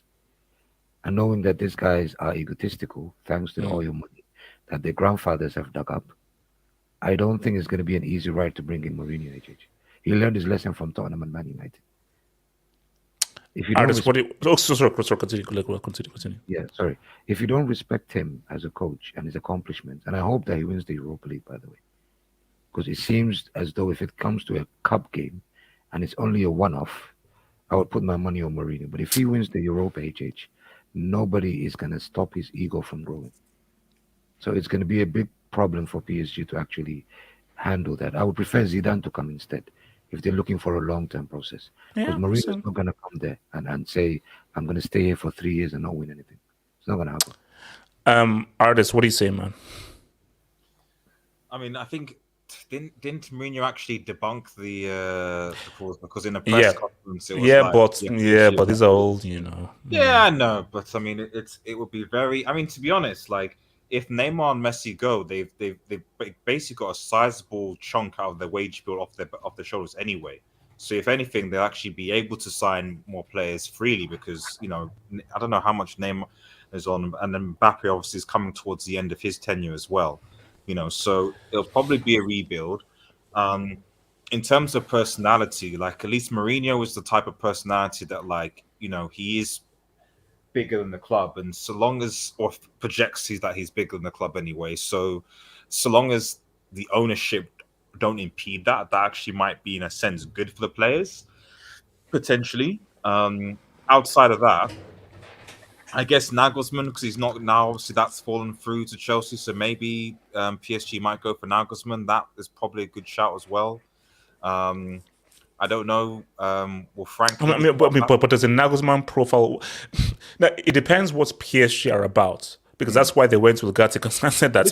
What's I'm saying? If obviously if Neymar and Messi go, and the idea is build here on Mbappe, then they're basically going to begin a start of a rebuild. So Nagelsmann is potential type of one that you bring in. Okay, we're going to now the direction we're going to go in is with young players from the academy.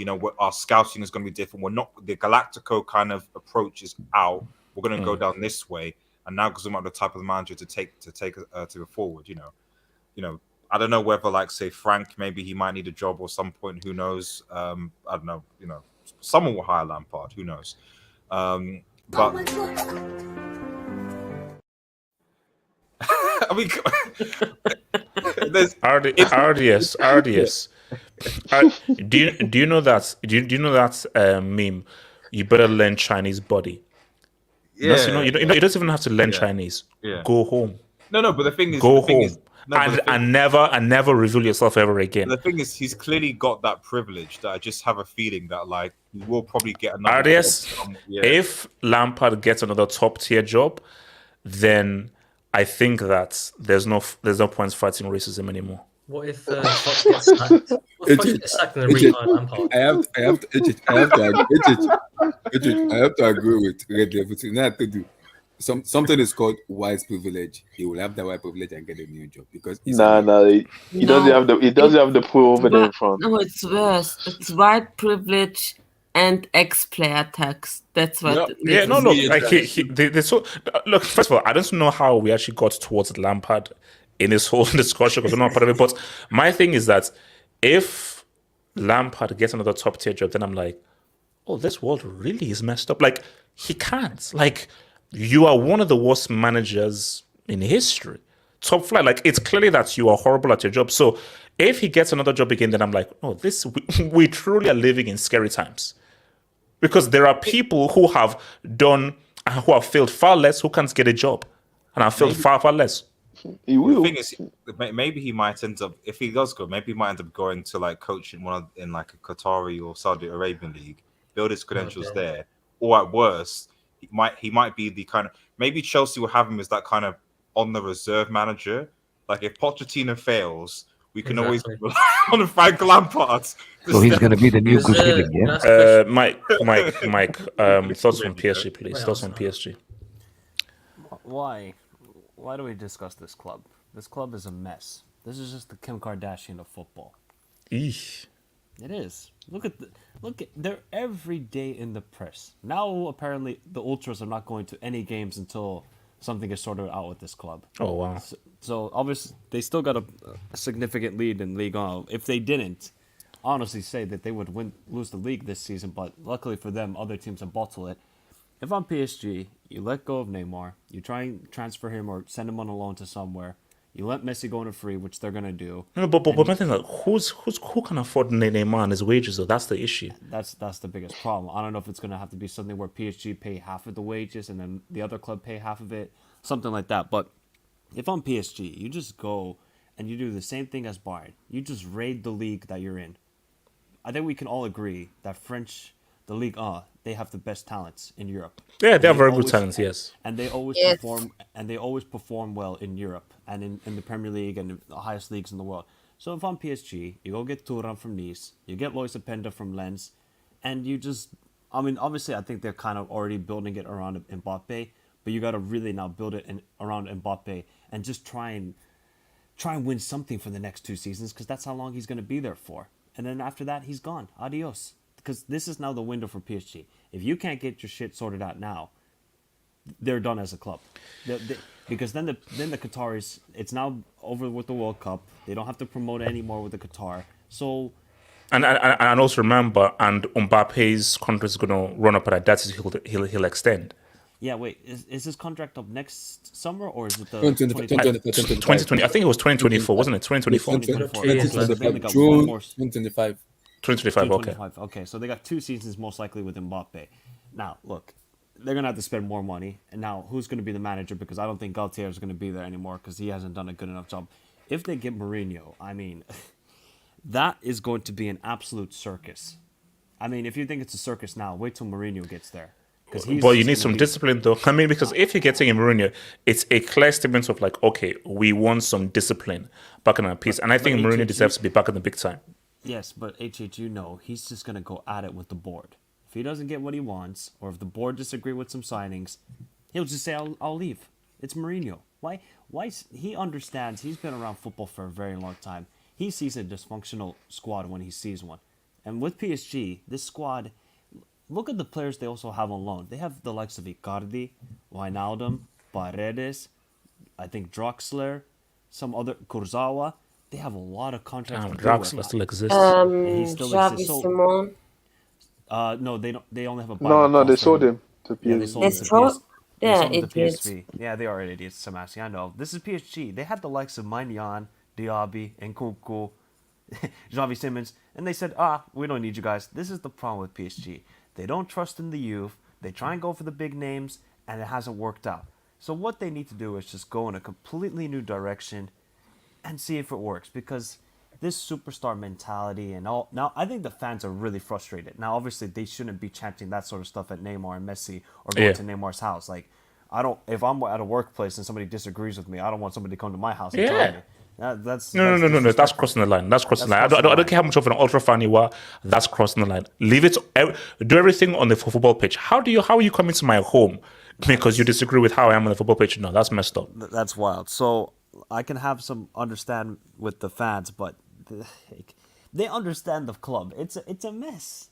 It's Kim Kardashian, Paris Saint-Germain. That's what they are. They are a bloody mess, and I don't know when it's gonna get sorted out. If there's some clubs that are gonna have a very intriguing summer, one is Chelsea, because I don't know what the hell is gonna happen with you guys, and two is PSG, because we could see a whole lot of changes. Look, man. Can I Artist. speak on PSG? Okay, go ahead. Yeah, go for it. Speak on it. Yeah, I was just going to suggest, like, if people going around, like, what play, because given the mess that PSG and to a certain extent Chelsea are, if we're talking about both teams in the river, what are the players that, just asking the panel, that you'd want from those clubs? Wait, where's from PSG? From PSG and Chelsea. What are the players you want? Chelsea. So I'll go first. Okay. If Qatari coming in, so then by all means, Mbappe, obviously, and then from Chelsea's perspective, who would you take? Enzo. Kovacic. You can give Mendy a pay rise. Oh no! You can't get Enzo. You can't get Enzo. Jesus, relax. Actually, no. To be fair, the Madueke guy has potential. Maybe take Madueke. Artist, you're not taking one of our best players we played. No, we're saying you can take Kovacic because Kovacic will actually wants to leave. But we're saying because PSG and Chelsea both in messes. What other clubs take? It's just don't. Good. Nah, it's still old. Like, This guy's trash, man. Michael, who would you take from both PSG or Chelsea? I would take Enzo Fernandez in a heartbeat. Exactly, Enzo. Look, I don't care. I don't care. Anyone says I still believe in Marco. Don't judge Marco on these few things and so forth. I don't guys say I still believe in Marco. I'm an ISS merchant. Guys, he scores in the high 80s in the I cannot ignore a guy who scores 84% of the eye test. We shouldn't judge him over the past 12 years he's been at PSG. We shouldn't judge him. Speak on it, Kenny, man. Speak on it, man. Wait. This guy is not serious, man. I'm sorry. Kenny, let me speak on HH, he lost the midfield battle to McTominay. No. Cigarettes, nicotine tax. Let me speak. No, he lost the midfield battle against Goretzka. Okay, well, that's alleged. I'm like, what do you want to look at? What's rollouts? Okay. With PSG, for me, it's like, according to what they are saying, they want to move away from the blink. Okay, I understand you want to move away from the blink. But they have a director of football who is the best in terms of director of football is Louis Campos. So they're gonna go for young players, and I'm not sure if this news is right. They want to go for Michael Olise to replace Lionel Messi. So they want to go for young player. I'm like, hold on a minute, Olise? From Messi to Michael Olise. Yeah, that's what I'm hearing. I'm like, Olise? Does somebody have a swing going on in the back? Wait, is someone swinging? Yeah, I was gonna say, someone's doing something, or I don't know. Yeah, I think it was. I mean, like, is either someone is on the swing or someone is pushing a child on a swing, because that sounds like something from like a horror movie. So, wait, can I speak on? I'm going to speak on. Also, watch it. Yeah, exactly. You said something, and I'm laughing. When Red Devil was talking about it, Neymar Jr. Like, I will repeat it myself again. That be might be crazy to bring in the No, Abdullah, you're doing too much right now. Yeah, Abdullah, that's too much. Yeah, that's. Okay. Messi, Yeah, that's Neymar Jr. Who's next? We're gonna Haaland. get Mbappe as well. Yeah? Look, I'll take Nene, man. I'll take Nene, Oh man. my I'll gosh, take it Nene, is, man. man. I'll take Nene, man. I'll take Nene. I'll take This like guy, for me. Say only one Kenny. If Nene was available, you're taking Nene. No, the guy is finished. The guy Kenny, is no, done, Kenny. All honestly, look at me. Even if you can't look at me, look at me straight. If Nene was available, you wouldn't take him. If Nene said, "I want to come to Hammersmith to cook," I want to come to Hammersmith to cook. You'd say no. I don't He's think gonna be that's what cooking, but Hammersmith it's not gonna be cooking on the field. You know what I'm saying? That's that. He's going to be Richard, cooking in the sorry, nightclub. Neymar or Braz- Felix? The Richard, Neymar or Brazilian Felix? past their 30s. I'm sorry, I'm not trusting Richard, you. Nene or I'm just not. Kenny, that's very stereotypical. That's you're playing to the stereotype. Who are you choosing, Nene or Joao Felix? Who are you choosing? Nene or Joao Felix? I'm Send them both choosing. I'm choosing Nene. I'm going Nene. Not the best football brain. Wow. I'm choosing Nene. J Swiss, I'm choosing Nene. Here's my thing, and guys, Nene at Chelsea. Woo! Guys, I think guys, Kenny, we're having a meal. We're having a meal. RDS, mute your filthy, stinking microphone. I'm not liking the meal. Mute your filthy, stinking microphone. We're just talking here. We're just having a laugh here. So there's nothing to record here. I'm Mute not your liking mic. the meal. Kenny, I'm just saying that can I- Nene, just with the can I speak blue, on PSG doing his briefly? thing and so forth. And Kenny, he'll bring that Lalini. Look, Kenny, we've suffered so Not much gonna this do year. anything. We've suffered so much. Imagine Nene comes in and just, you know what, Kenny, relax. I got this. He's I got more. this. The step Neymar overs, suffer more. the show arm leg, the dribbles, the elasticals. Kenny, and imagine that he wins the Ballon d'Or. When else did a Chelsea player win the Ballon d'Or? Here's also a theory. Imagine if Neymar actually does come to Chelsea and somehow Chelsea are battling relegation. But Ardis, no, that's impossible though. It's you can say that, but that's actually impossible because Ardis, just admit that you're worried that if Nene rejects Man United for Chelsea, you're now scared. No, the problem here, Ardis, just say you're scared. I don't know a single club that spent 700 million and regressed. So anything is possible, bro. No, but Neymar rejected you for us. No. But Neymar rejected Man United for Chelsea. So what does that say? And 12. Wait, what reality are you in? Oh no, Nene. This is a multiverse thing. I get it. No. Nene coming to Chelsea. I just think we can cook. Yeah. Okay, so in what reality? In this version, are Chelsea like Champions League contenders and back to back? Is this? I'm saying nothing. So hold on. So before we go, does Sean Dyche get the double or he gets testified by City? 2-0 City. He's getting testified. Arsenal Brighton. What are we saying? 4-2 Arsenal. What? 2-2. 1-1. 2-2. I think. I like that 2-2 scoreline. What the Brighton? I think this is going to be a big surprise for us. Brighton just lost 5-1 to Everton. It's a bad day at the office. Bad day at the office. That's not a bad day. You lost 5-1 to Everton. These guys are busts. It happened to the Mike, best. didn't you hold a 7-piece to Villa at one point? It happens. Yeah? These things happens. I think City actually might draw Everton. I just have this No. feeling. They're gonna RDS. 4-1. I mean, Man City are winning Because that game. Man United want Man City to Yeah, do No. RDS. RDS, I'm sorry. We have to. RDS. You can try all the jinx you want. Not jinx. You are going. You J2S and BMF. You J2S and BMF. You're gonna have to deal with a certain reality come June. Let me just make. No. I don't want to make any points. You shake J2S and NL space BMF. If this man wins the treble, we're gonna have a conversation. Every single team that has been batting for relegation this week, with the exception of Southampton, have got points. African Giants.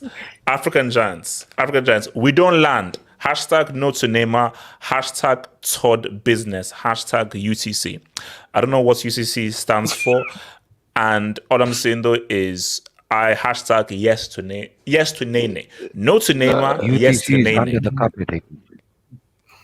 Oh wow, under the carpet. Oh. Under the carpet. No. Guys, let's be real. City are going for that treble. Now, we'll have to apply a certain all tax. I don't know how much that all tax is, but BMF, G-Swiss, and RDS, you're going to have to deal with that reality. Because we're going to have that very interesting conversation involving your boy Feki. African Giant again says, City will smash Everton and we will open Nyash for... Okay, you know what? All right. So luckily for my non-Nigerian audience, you don't know what that is. You know what? I think on that note, guys, like, subscribe. Remember, this will be on Spotify, Apple Podcast, and Amazon Podcast, and so forth. Where you get a podcast. And guys, we're going to have a post-match for Arsenal Brighton live post-match, and we'll be here on the Sunday Hangout. So remember, so the live show is after Arsenal Brighton, and then Sunday Hangouts, UCL preview, and potentially a Barca Javier Traders victory parade as well. Peace out. Yes, sir. Peace, man. Peace. One last thing. Can you please, in all your jinx power, pick the Lakers to advance? Because I need my Nuggets to make it. Screw the Lakers, bro. Yeah, screw the Lakers. You know what? Here's my thing, though. Here's my thing. I am conflicted because I like LeBron, and it would be amazing if he does. But here's my thing, though. I still feel away with what the Lakers did to Dwight Howard and the Magic, because that was our championship. So ever since the Lakers did that to my Howard and my Magic, Mike, you got yourself a jinx. You know that year it could have been the Nuggets and the Magic in the final as well. Wait, you're a Magic fan? Let's look, man, this is gonna be the bubble part. Guys, we shall be here tomorrow and so forth. And shout out to Playoff Hard and you bomb. Guys, peace out, stay true. And Zad was still the best player. And remember, if not for De Bruyne, Hazard is a World Cup winner in 2018. Peace.